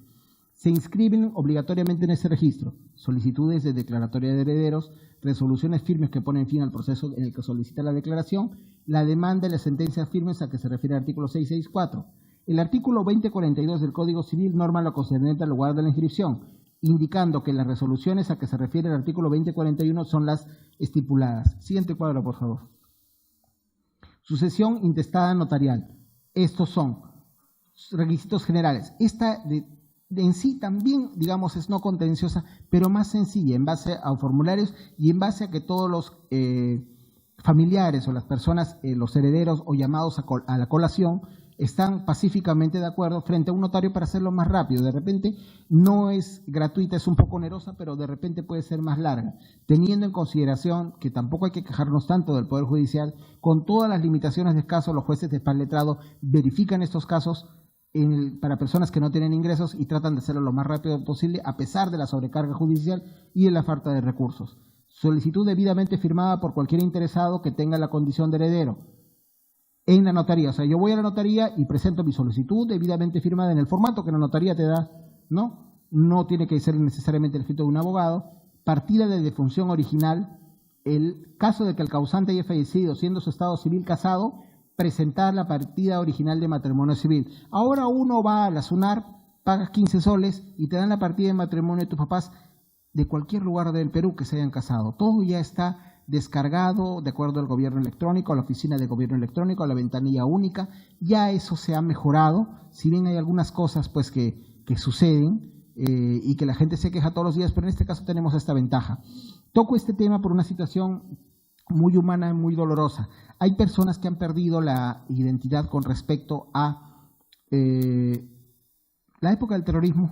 Mucha gente, no vamos a tomar partido ni vamos a hablar de política, si estuvo bien o mal, o si hay gente, pero mucha gente perdió la identidad, dinamitaban y volaban el registro civil, dinamitaban y volaban la parroquia donde estaban las partidas de matrimonio, bautizo y los documentos. Si a una persona le dinamita su registro civil, y en esa época estamos hablando de los 80s, no había todavía interconexión, ni sistema, ni bases de datos, la persona moría, o la persona le volaban sus datos y sabía cómo se llamaba, sabía que estaba casado con esta señora, que esos dos eran sus hijos y ellos eran sus nietos, pero no tenía libreta electoral ya. Su libreta electoral se la pedían, entraban a un pueblo, los apuntaban, le quitaban, le rompían, la quemaban, rompiendo, y esta persona era un NN. Han pasado años y la RENIEC, la OMPE, el sistema de salud y el gobierno peruano a través de USAID, de donaciones del Banco Mundial y varios proyectos, han logrado darle ciudadanía, y generalmente era personas de Ayacucho, a personas mayores que no sabían quiénes eran, y solo era para darles el nombre y volver a ponerlos en el sistema. Por eso en muchos casos a veces pasa que hay papás o hay personas que están inscritas, dicen, no, él está inscrito, en la partida aparece como mi papá, pero es mi tío.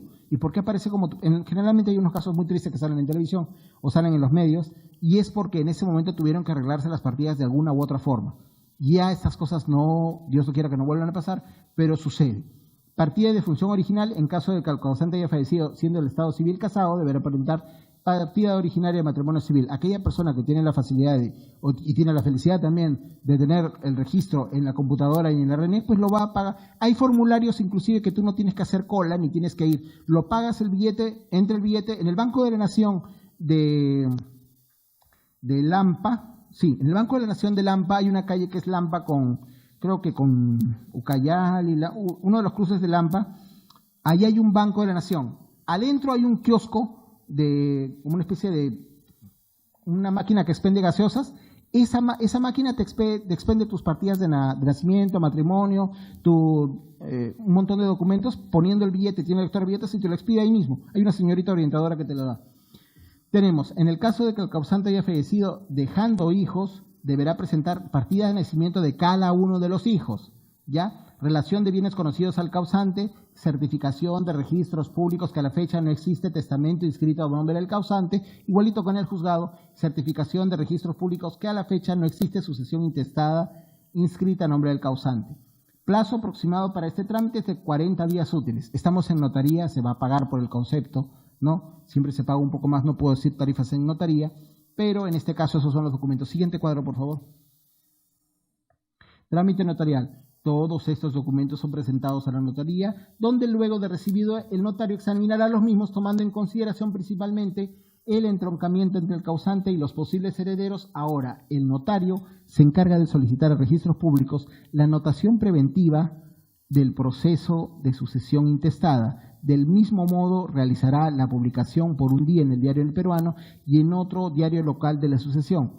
Luego de 15 días de la última publicación, declara herederos a todas las personas que adjuntaron sus partidas, ¿no?, a los que corresponda, y emite una parte de registros públicos para la inscripción de sucesión intestada definitiva. Esto se relaciona con los requisitos que vienen en la demanda de la sucesión intestada ante juez de paz letrado. Si vemos, cuando se presenta uno ante juez de paz letrado, inmediatamente saltaría la anotación preventiva del proceso de sucesión intestada y el registro en registros públicos, ¿no? Siguiente cuadro, por favor. Proceso de sucesión intestada no contencioso judicial. Hago una demanda. Competencia del juez de paz letrado si es por vía judicial, notario público. Demanda firmada por abogado. Copia simple del documento de identidad del solicitante. Partida de defunción o copia certificada de declaración judicial de muerte presunta. Partida de nacimiento o documento público que contenga el reconocimiento de los presuntos herederos o la declaración judicial si se trata de hijo extramatrimonial o adoptivo. Partida de matrimonio, si fuera el caso. El hijo extramatrimonial y el adoptivo valen como un hijo nacido dentro del matrimonio, fuera del matrimonio, como un hijo para todos los efectos legales, es su hijo, ¿ya? Partida de matrimonio, si fuera el caso, o la sentencia, no lo he puesto acá, pero o la sentencia en proceso de filiación, o la partida enmendada con la orden del juez. Y si ya no hay tiempo, la sentencia o la resolución que pone fin al proceso de filiación, la adjunto, pues si no se ha modificado la partida y solo tengo la sentencia, pues la sentencia. Eso es lo que va a evaluar y ponderar el juez en ese momento, ¿no? Partida de matrimonio, si fuera el caso, relación de bienes conocidos, certificado registral negativo de testamento y certificado negativo de declaratoria de herederos. Los dos últimos colisionarían con lo anterior que hubiera producido si yo hubiera hecho una asociación notarial primero o alguien hubiera hecho una asociación notarial primero. Continúen, por favor. Siguiente cuadro. Procedimiento. La demanda, que es la que tienen ustedes en un modelo muy humilde y un alcance muy sencillo, obviamente ustedes lo podrían ver mejor en cualquier parte y también lo pueden mejorar, que es la que le hemos dado, ¿no? Espera de 15 días en el caso pues de que el juzgado tenga pues todas las facilidades del caso. Como ya estamos viendo, hay voto electrónico, como ya estamos viendo, hay casilla electrónica y juzgados de mercado, juzgados comerciales, juzgados de nueva ley procesal del trabajo y en algunos casos de filiación y alimento, ya hay casilla electrónica para los abogados. Cuando sucediera esto, pues sí duraría 15 días, porque lo que demora el proceso acá pues son las notificaciones que hace el CERNOT, que no es Poder Judicial. El CERNOT es el que le brinda el servicio al Poder Judicial, pero no es la Corte misma, sino es un tercero. Acta de declaratoria de herederos, inscripción del registro de sucesión intestada. Al citar, a veces hay jueces que lo hacen en acto público y levantan el acta de declaratoria de herederos, disponen como una sentencia que ahorita la vamos a ver. Un poco, siguiente cuadro, por favor. Ese es digamos, la repartición, pues, ¿no?, de las tajadas, que es como la gente lo ve y cómo es como lo piensa. Siguiente cuadro, por favor. Tenemos los procesos en uno de los cuadros, no hay ningún proceso de, bueno, el siguiente que es, hay un PowerPoint referido a alimentos, la variación. Al final vamos a terminar el tema de sucesiones, pero vamos atendiendo que tenemos al señor que nos ve el sistema, vamos a ver si le facilito esto. Por ejemplo, vemos en la televisión papás que son llevados presos o denunciados por mamás, o mamás que son llevadas presos y papás. Porque yo reconozco a un cliente que seguramente me está viendo, por más que nada un amigo. Digamos que yo tengo un cliente de vengados. Es la forma más sencilla. Uno de mis clientes es papá soltero y fue abandonado con sus 3 hijas. Si entran a mi Facebook van a ver uno de ellos, que siempre le digo feliz Día de la Madre. Es médico, no voy a decir nombre y apellido, pero siempre lo saludo por el Día de la Madre. Si ven mi Facebook, más o menos cuando es el segundo domingo de mayo, yo lo saludo a él. No vamos a generalizar. En muchos casos, cuando estaba hace mucho tiempo trabajando, recibíamos pues la llamada de atención de que siempre generalizábamos, que siempre defendíamos a las mamás, a las mujeres, y que yo pensaba cuando era juez que iba en contra de los hombres o que decía que pasa el desgraciado. No, no es así. En el caso del derecho alimentario y en el caso del derecho de familia, no hay ni bueno ni malo, ni mala ni buena. Lo que interesa son los niños, el interés superior del niño. Ni siquiera antes, si volvemos al Facebook, volvemos al Twitter, volvemos a las pantallas, en estos días no sé si han llegado a ver en YouTube el caso de una criaturita, un bebito que ha sido abortado, que lo ponen en una mano y pues se ve que es una pequeña humanito, ¿no? Un niñito, es una personita así chiquitita que mueve los bracitos. Y los médicos que lo sacan, porque es un aborto terapéutico que lo hacen, sin viendo los motivos, sin decir a favor o en contra, cada cual tiene su propia conciencia. En este caso lo ponen a la criatura, porque abortan, pues si lo ponen en una mano y lo ponen en la mesa y lo observan, y de verdad estaba completo. Movía sus bracitos, sus manos, y era de este tamaño, y una chica lo sostiene y dice, qué pena, ¿no? Porque ya iba a morir la criatura. Porque lo habían sacado, ¿por qué razones habría?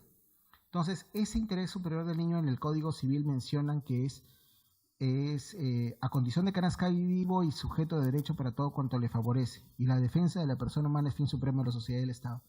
Entonces, el niño es una apuesta de lo que nosotros queremos hacer con respecto a lo que queremos buscar y con respecto a lo que queremos probar como sociedad. Hacemos varios intentos. En una de esas hacemos algo muy bueno.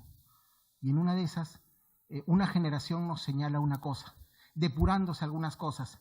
No voy a tocar el tema, pero a veces se depura y a veces sucede que se hacen muchos intentos para una cosa, pasan años y una generación lo logra. Porque no digo que sea mejor que la anterior, porque la anterior, como dice el prólogo de la Constitución, con el sacrificio de todas las generaciones que nos precedieron. Nosotros clasificamos después de 36 años al Mundial.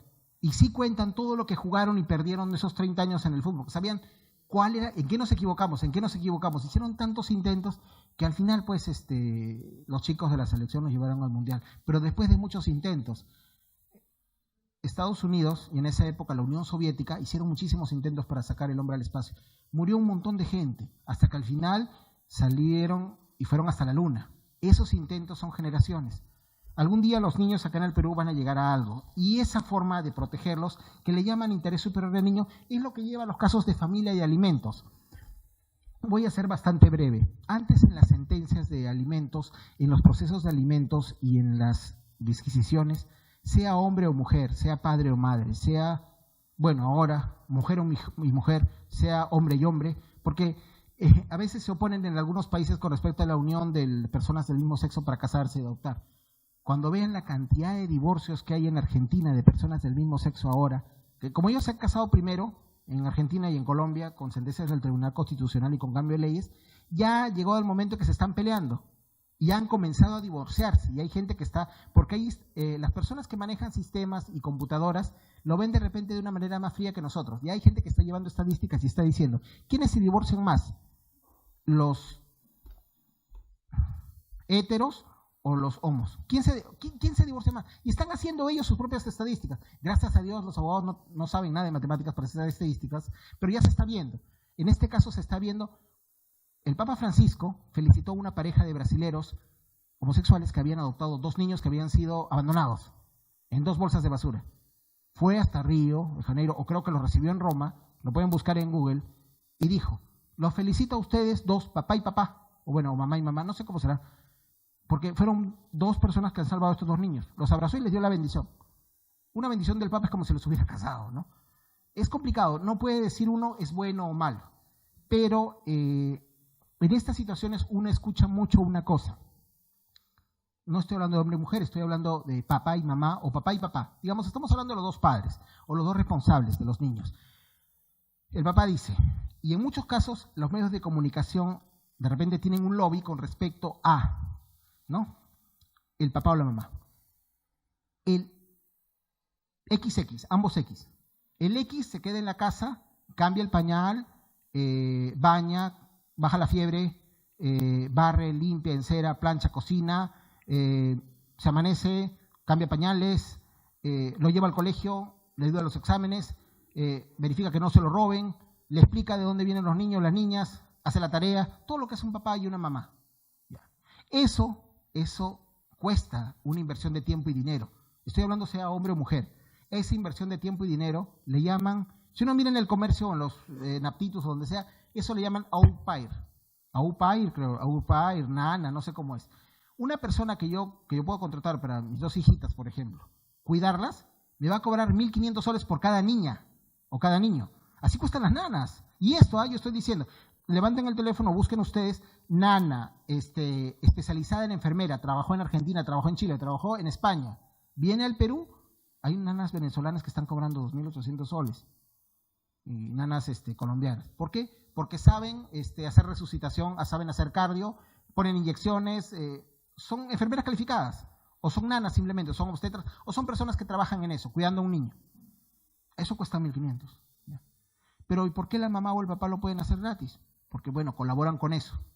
Ya, muy bien. En sentencias antes había jueces que ponían que si el papá o la mamá trabajaban en tal sitio y aportaban con plata, le decía, tú no haces nada, yo sí lo mantengo. Tú entonces, yo tengo derecho, hablo de hombre o mujer, a rehacer mi vida, a volverme a enamorar, a volverme a casar, a volverme a tener más hijos. Tengo 2 hijos contigo, pero me caes mal y estás gorda y ya no me gustas, o me caes mal, estás gordo y ya no me gustas, y me voy con una nueva pareja porque tengo derecho a rehacer mi vida, tengo derecho a ser feliz, tengo derecho a tener otras 2 personas. Entonces, como ya tengo 2 hijos más, te voy a quitar un pedacito del pan de los 2 anteriores para darle a estos. Y tú ponte a trabajar, porque también, pues yo solo le estoy poniendo. El código dice que la mamá y el papá tienen que colaborar. Ya, muy bien, perfecto. Ya. Pero la atención que le está dando la mamá o el papá, hombre o mujer o quien sea que se quede en la casa, porque ya se están quedando los hombres, también, eso cuesta dinero, cuesta 1.500 soles. Por poner un caso, eso había jueces tercos, porfiados, librepensadores, temerarios, que ponían eso en sus sentencias. No en este poder judicial, ni en esta provincia, ni en esta corte. De repente en sitios muy lejanos eran procesados, eran denunciados, hasta por usar zapatillas, como no había cómo denunciarlos, hasta por usar zapatillas. Pasaron 2 o 3 años y salió una ley que refiere, ¿qué dice la ley? Modifica el artículo 481 que regula los criterios para vender alimentos en los siguientes términos. Los alimentos se regulan por el precio que proporcionan necesidades que nos viven y a las posibilidades del periodo de agua, atendiendo además a las circunstancias personales de agua. Hasta acá, papá, si me dice bien, especialmente las condiciones para eso, pero no. Tengo 4 hijos más, te quiero quitar. O, claro, entonces queda como aporte económico. El trabajo doméstico no lo consideraba alguno de los obligados. Obligado o obligado. La actividad del desarrollo de un hijo. De acuerdo a lo señalado por el tipo de aporte económico del trabajo doméstico no remunerado. Lavar, planchar, cocinar, ir al colegio, recoger en taxi, manejar, soportar todo el tránsito de la Javier Prado, Pedro Miota, de la Avenida Universitaria. Eso es trabajo doméstico no remunerado. Las casaciones en materia de familia hablaron mucho de eso y hubo muchísima discusión. Y al final modificaron la ley. Eso es lo que se dice. ¿No? Siguiente cuadro, por favor. Eso es lo que... Entonces, el criterio de aplicación es respuesta, ojo. Volvemos a los ingenieros. Eso no fue dado por un abogado ni una abogada. No fue idea de un tema casatorio. No fue idea de varios abogados del Ministerio de la Mujer, de las ONG, familiares, chicharrones, no sé, tamales. Porque muchos dicen, ¿tú eres familiar? No, no soy familiar porque soy un joven y no me caigo familiar. Entonces tú eres un tamal. Pero hay algo ahí. No, Confucio decía, el tiempo la justicia, el tiempo la verdad, el mal con la justicia. Algunos mexicanos hacían justicia con un tamal. ¿Cómo fue? La encuesta nacional de uso del tiempo del Instituto Nacional de Estadística e Informática del INEI, que sabemos que no permitimos por semana, solo el uso del tiempo, constituye un criterio de aplicación para la encuesta del segundo párrafo del artículo 431 del Código Civil, de acuerdo a caso concreto. ¿Cuánto tiempo de horas hombre te cuesta Tú ganas 1.500 soles por ser nana de un niño, ¿no es cierto? Y haces todo eso y eres institutriz, perdona el término, institutriz. O institutrizo, o, ¿cómo le llaman antes? Preceptor o tutor, ¿ya? Entonces, si tienes 1.500, lo divides entre 30 y eso lo divides, ya, digamos, 3.000 soles. Lo divides 100 soles diarios. Entonces, eso sí lo divides entre 8 y tu hora te cuesta ¿cuánto? Ganas 8 soles la hora, 9 soles la hora. Los norteamericanos utilizan eso. Entonces, a ver, sí,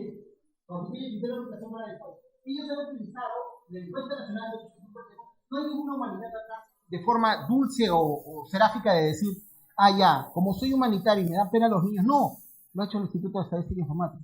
No han utilizado de base ningún pleno casatorio, ni el Código Civil. A nadie han llamado. Ellos se han dado cuenta del tiempo que usa ese papá o mamá o ese progenitor, mejor dicho, para gastar, y eso es lo que cuesta.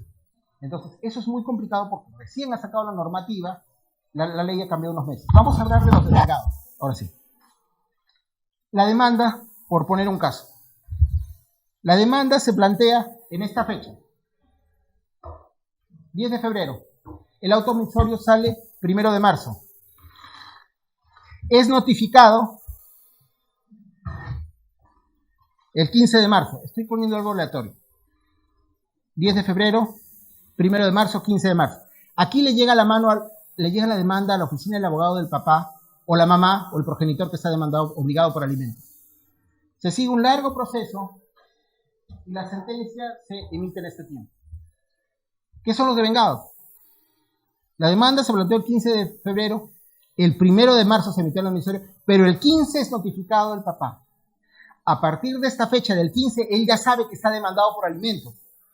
Ojo, ya sabe que está demandado por alimentos. La sentencia se dio, creo que el 1 de septiembre. Marzo, abril, mayo, junio, julio, agosto, septiembre. La sentencia, septiembre, octubre. O sea, imagínense que lo pongo así. Esos son los devengados. Los devengados son estos. Desde el momento que es notificado el obligado alimentista, estos son los devengados. ¿Ya?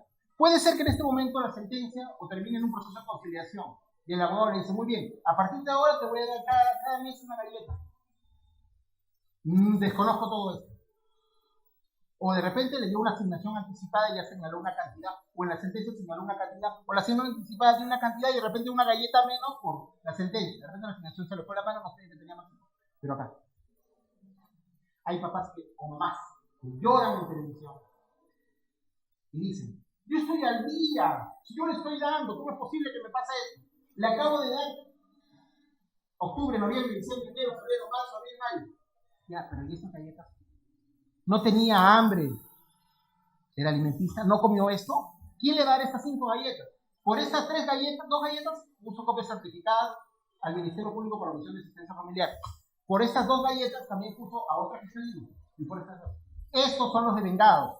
Cuando escuchan papás y mamás llorando en los programas de espectáculos, que generalmente son los animadores de los mismos programas de espectáculos, o qué sé yo. No, si yo estoy al día, lloran, salen en televisión. No, ¿cómo es posible? Estás al día, sí, estoy al día, todo lo que he comprado. Y estas galletas, y estas, o tu hijo no comió, o tu hija no comió todo este tiempo. O sea, acá hay 5 paquetes cuando tenía hambre. Estos son los devengados. Del momento que es notificado por la demanda, o que conoce de eso, o que tiene la asignación anticipada, en este caso conociendo que no le han descontado. Estos son los devengados. Estoy aquí en la pensión, mira todo lo que le he dado acá, le he dado todo. Sí, pero ¿y esto? No, no me interesa. No, pero tú ya sabías. ¿Y esto? No, no me interesa. No. No, pero yo estoy al día, ¿cómo es posible? Esta crueldad es un abuso, no puedo ver. Régimen de visita, tenencia, externado y penado, uno de los artículos. Y el ojo que tiene que estar al día en la asignación anticipada de ingreso con la pensión alimenticia. O sea, devengados es todo aquello que ya tenía conocimiento, que estaba ordenado por el juez, por la que sentencia dice, se toma en consideración desde el momento que conoce el auto omisorio de la demanda, o de repente te dicen, no, los devengados no, o de repente, vamos a otro caso, es sentenciado acá, ya, es sentenciado acá, no interesan los devengados, ya que, bueno, el abogado se durmió, era un abogado gratuito, quería ayudarle, muy bien. Acá sentencia, ordena que le paguen un paquete de galletas cada mes. Octubre, noviembre, diciembre, enero, febrero, marzo, ya muy bien, y todos los paquetes. Él agarra y dice, ¿sabes qué? Lo he visto al chiquito de verdad, o a la chiquita de verdad se parece a mí. Lo he visto como en el uniforme de alianza, me da pena. ¿Sabes qué? Sí voy a cumplir. Se olvidó de estos meses y le dio a partir de acá. Le dio a partir de enero, febrero. Año nuevo, papá nuevo. Mamá nueva. Enero, febrero, todos los años. Obviamente por esto la mamá, o el abogado también, porque ella abogado también vive de esto, dice, yo quiero saber, estos, desde el momento que es sentenciado, que también son los devengados, estos 4 paquetes de galletas que es octubre, noviembre, diciembre, ¿quién, o sea, ya se los comió? O sea, ¿cómo vivió de acá a acá? No, pero la mamá ya sepa, no. Yo estoy al día, vuelven a llorar, salen en televisión, papás son mamás. No, pero si yo estoy cumpliendo, mira todo lo que he dado. Y eso, desde el momento que está sentenciado, esos son los devengados. No he encontrado mejor forma de explicarlo con esto, porque muchas veces encontramos esa diferencia del huevo o la gallina. Vemos un montón de papás y mamás o progenitores que salen en televisión diciendo, yo estoy al día, ¿por qué no me dejan verlo? No es que no lo dejan ver. El problema es que una de las leyes para el régimen de visitas, tenencia y cumplir eso, señala uno de los artículos, como lo hemos visto anteriores oportunidades en los procesos de alimentos, que tiene que estar al día en la entrega, en el cumplimiento de la prescripción de alimenticia, para poder verlo. Ese requisito no lo ponen las mamás o los papás. No dice, como no me has dado plata, no vas a ver a tu hijo. No, ese requisito lo ponen. De repente también lo cambian. De repente digan, no importan los devengados. Es complicado. Pero digamos, esta es la sentencia, octubre, noviembre, diciembre, enero, y a partir de febrero le dio esto. Pero por esto también puede haber fotocopias certificadas y denuncia por omisión de asistencia familiar que el juez paz letrado o el juez de familia lo manda a fiscalía y puede tener un proceso penal aparte de que está cumpliendo. Va donde el juez llorando, se arrastra. Si estoy cumpliendo, mira todo lo que le estoy dando. Sí, pero esos 4 meses no le diste. Sí, pero ahorita le estoy dando. Cómo comió, cómo se bañó, cómo fue al baño, el papel higiénico, champú, cera, crema dental, la bodega. O sea, esas galletas, no voy a la tienda y digo, regálame las galletas. No, eso es lo que tienen que internalizar cuando piensan en un delegado. Cuando vean un progenitor o progenitora llorando en televisión, en los medios de comunicación, en tus mismas reuniones familiares. Yo he perdido un montón de amigos o parientes por eso. No, pero ¿cómo es posible? Tú me estás viendo que esto es conmigo. Sí, pero en los meses que... No, yo no sabía en ese momento. No, pero esos son los devengados, pues cumple lo anterior. No, pero lo estoy dando ahorita.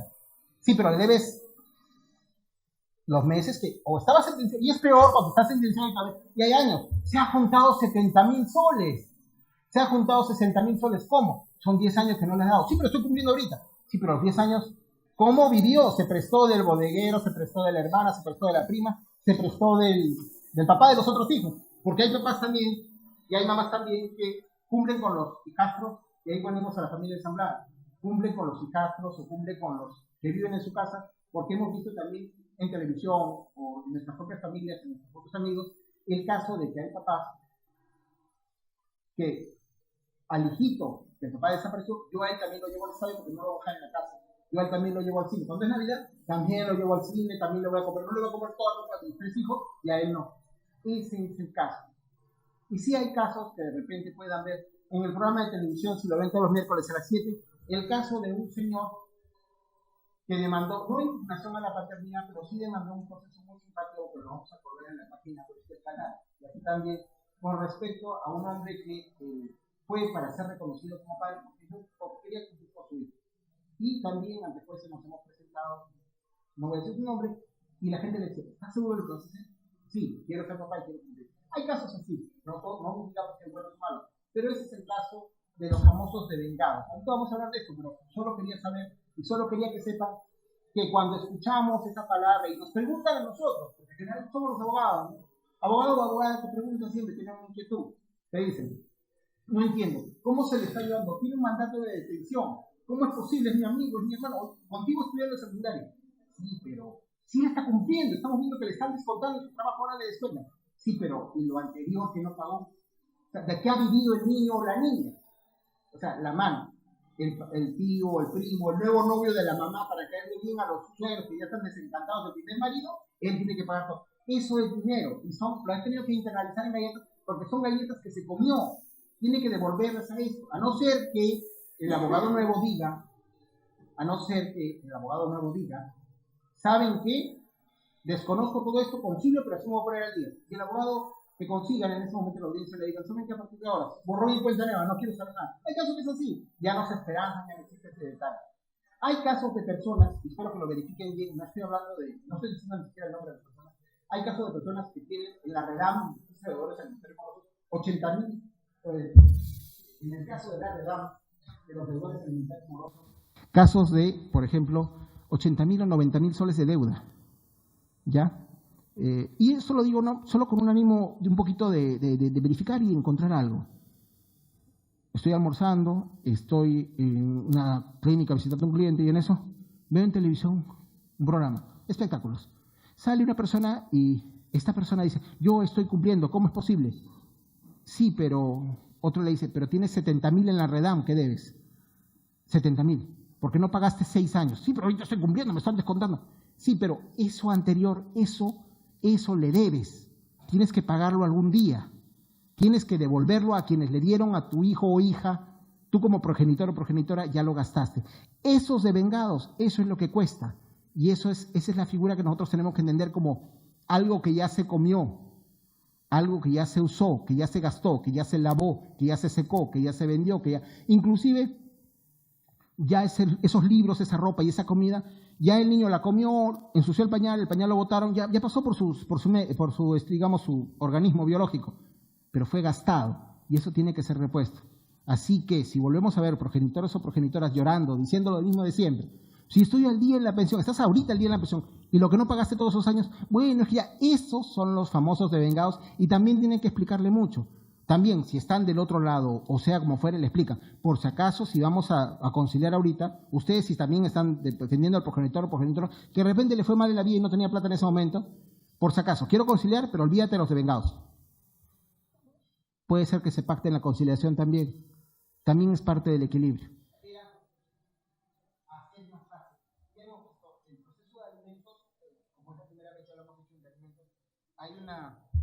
Hay una demanda de alimentos y la demanda de alimentos se presenta ante el juez con la partida de nacimiento, si hay partida de matrimonio, todas las necesidades del niño y simplemente se pide todo, no necesita firma de abogado y se pide los alimentos al papá, ¿no?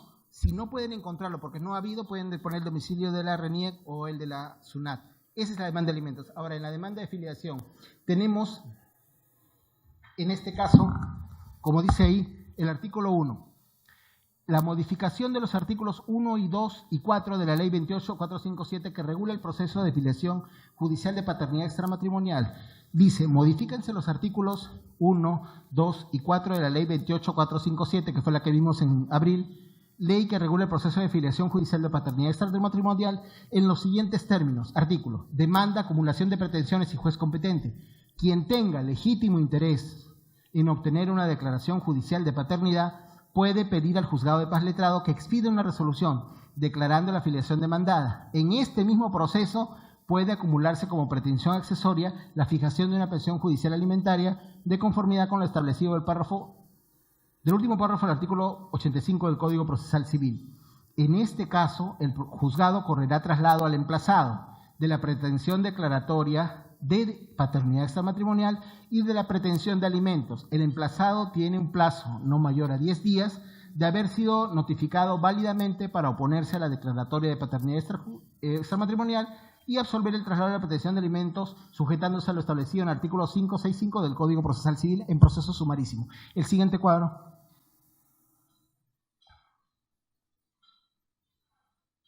Artículo 565. Una más, eso. Artículo 565. Anexo especial de la contestación. Ahora, muy bien. Primero, tengamos una idea. El proceso único o el proceso de filiación tal como se veía era esto. Y había avanzado bastante. El ácido desoxirribonucleico, ADN, mejor dicho, es una prueba mediante la cual hay un índice de seguridad del 99.99% con respecto a la paternidad o la filiación o el entroncamiento a la persona. Sencillo, una progenitora o progenitora, bueno, en este caso una mamá, va y demanda ante el juez la paternidad extramatrimonial ¿ya? Porque los habidos dentro del matrimonio, así dice el código, se le reputan al esposo. O sea, si nace un niño dentro del matrimonio, es del esposo, o sea, es del papá, él es el papá.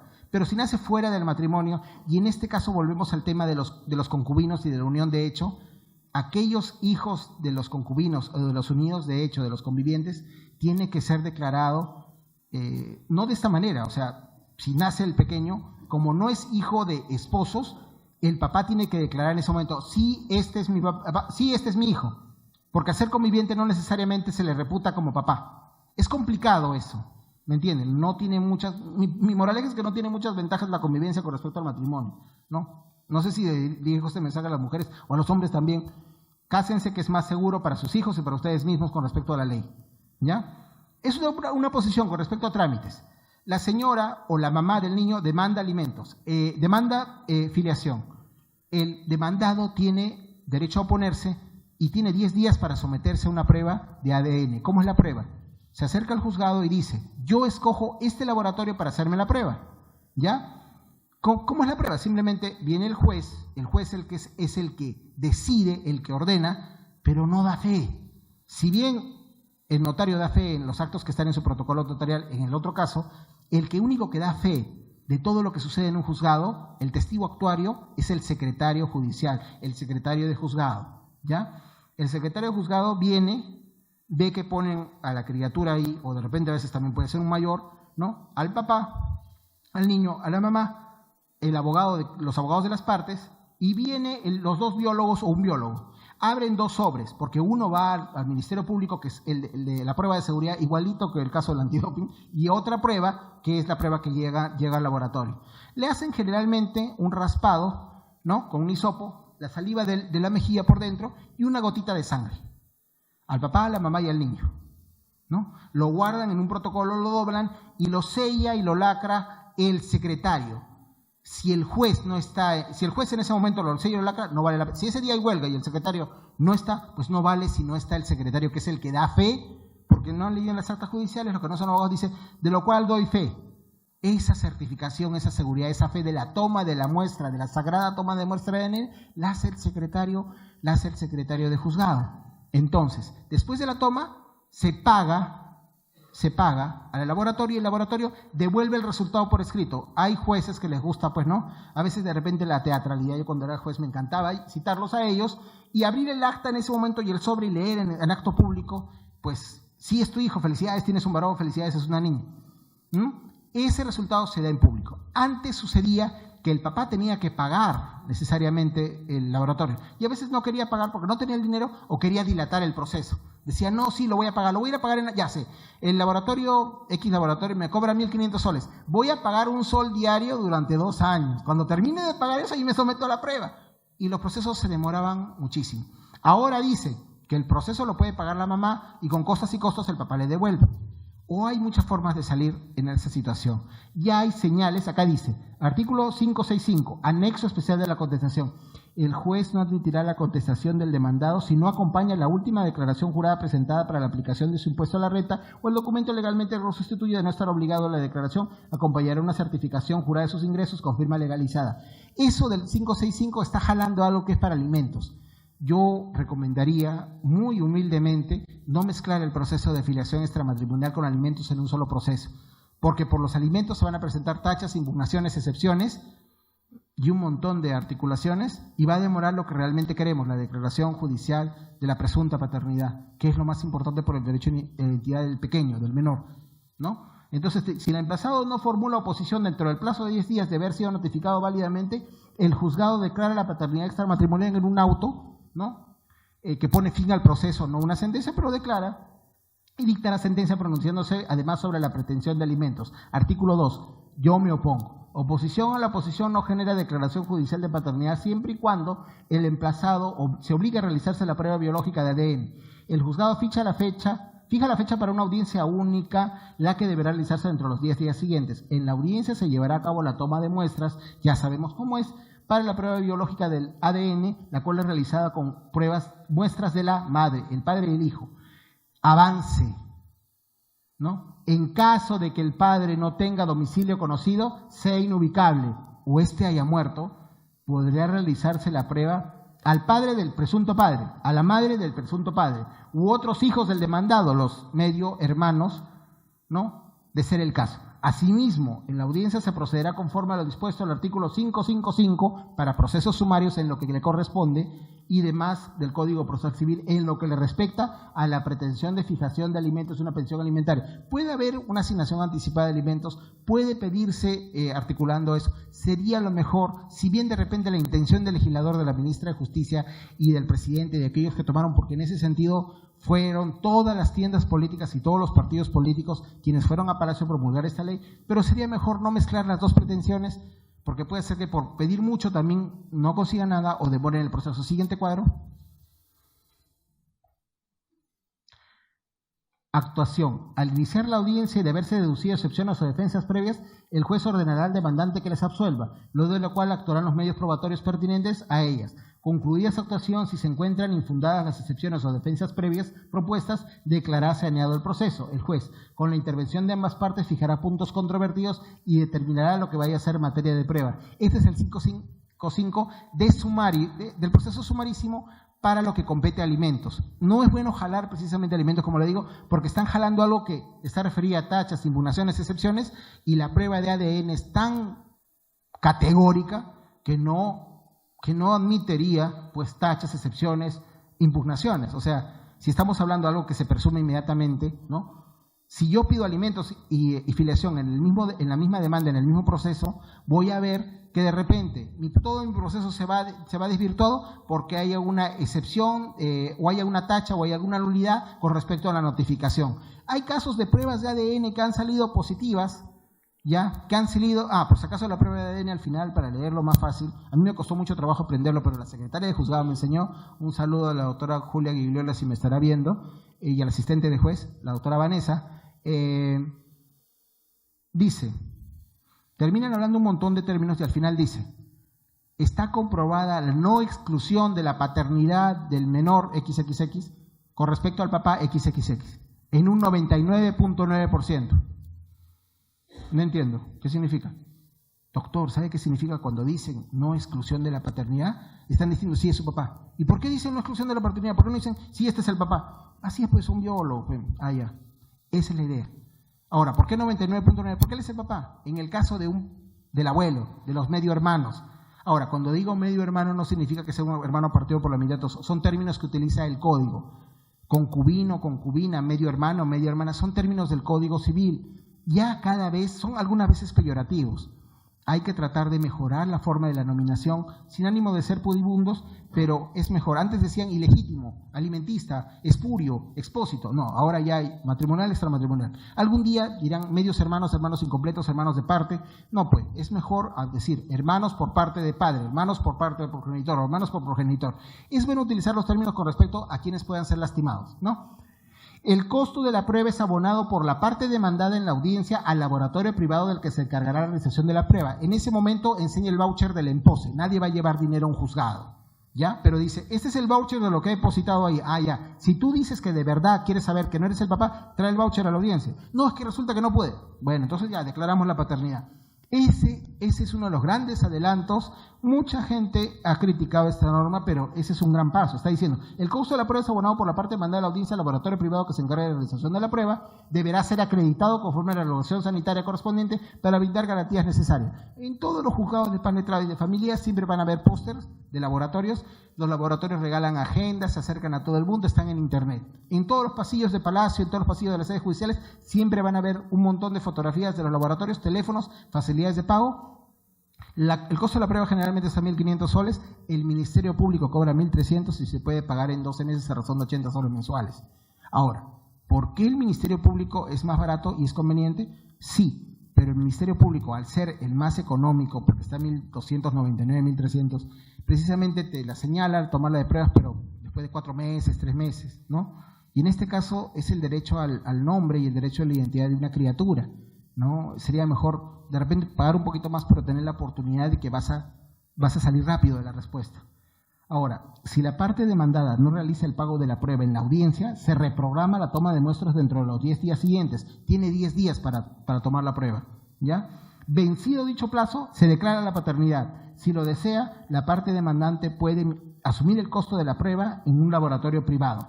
El juzgado, si lo sea, la parte demandante puede pagar. El juzgado resuelve la causa por el solo mérito del resultado de la prueba biológica de ADN, si ésta se realiza o por el vencimiento del plazo previsto en el párrafo precedente. Si pasaron los otros 10 días, no pagó y no se sometió a la prueba, ya lo declaro.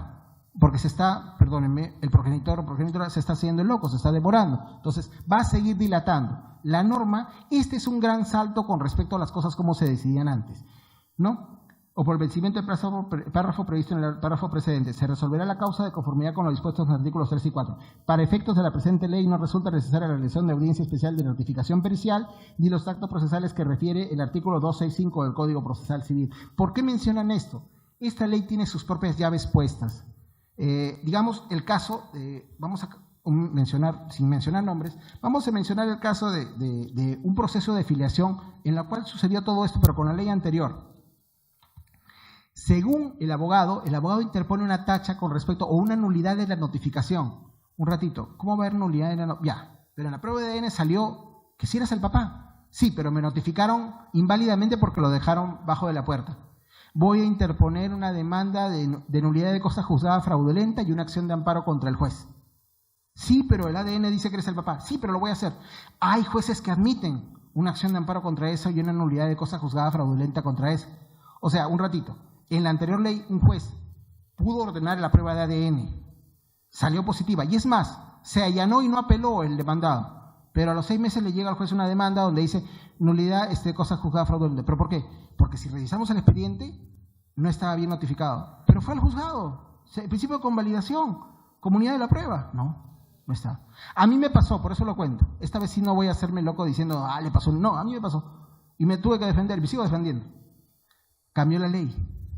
Esos pequeños avances son grandes. Dicen, ya pues, si tú dices, no tengo plata ahora, dame 10 días más, vencido el plazo, se declara la paternidad.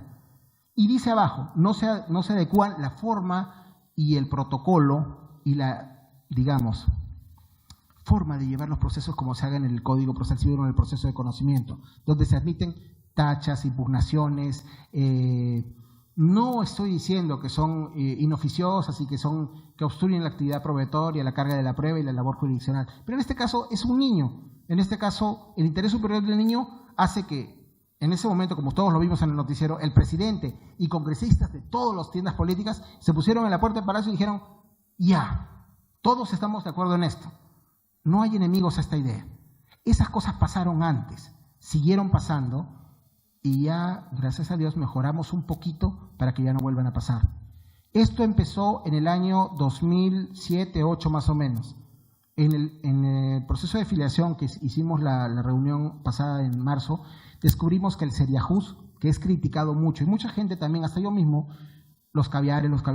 Muy bien, el seriajuz y mucha gente que se reunió en el Perú cuando hubo el gobierno de transición, cuando hubo algunos cambios y decisiones democráticas, demostró que en el Perú había alrededor de 2 o 3 millones de niños no reconocidos por sus papás.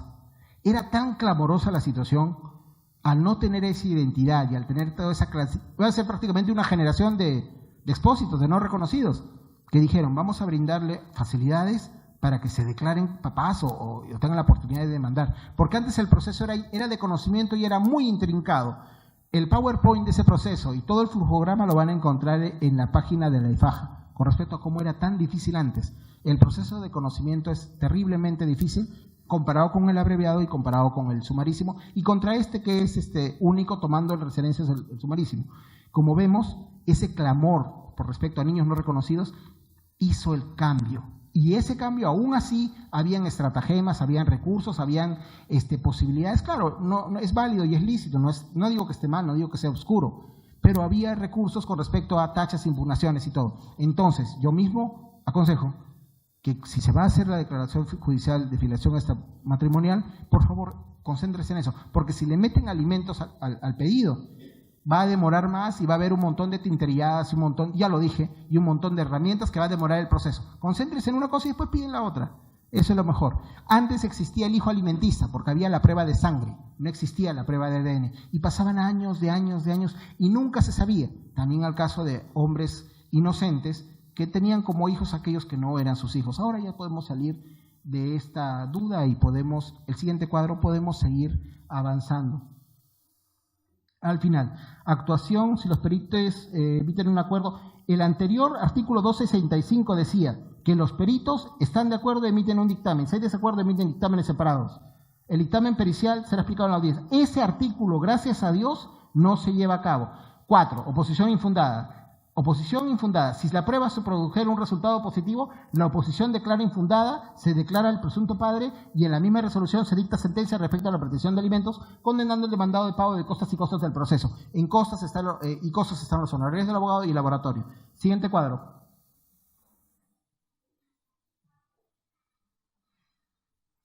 Bueno, ese es el que vimos. Más o menos esta es la situación. Como hemos visto, cada vez el derecho avanza continuamente y mejora.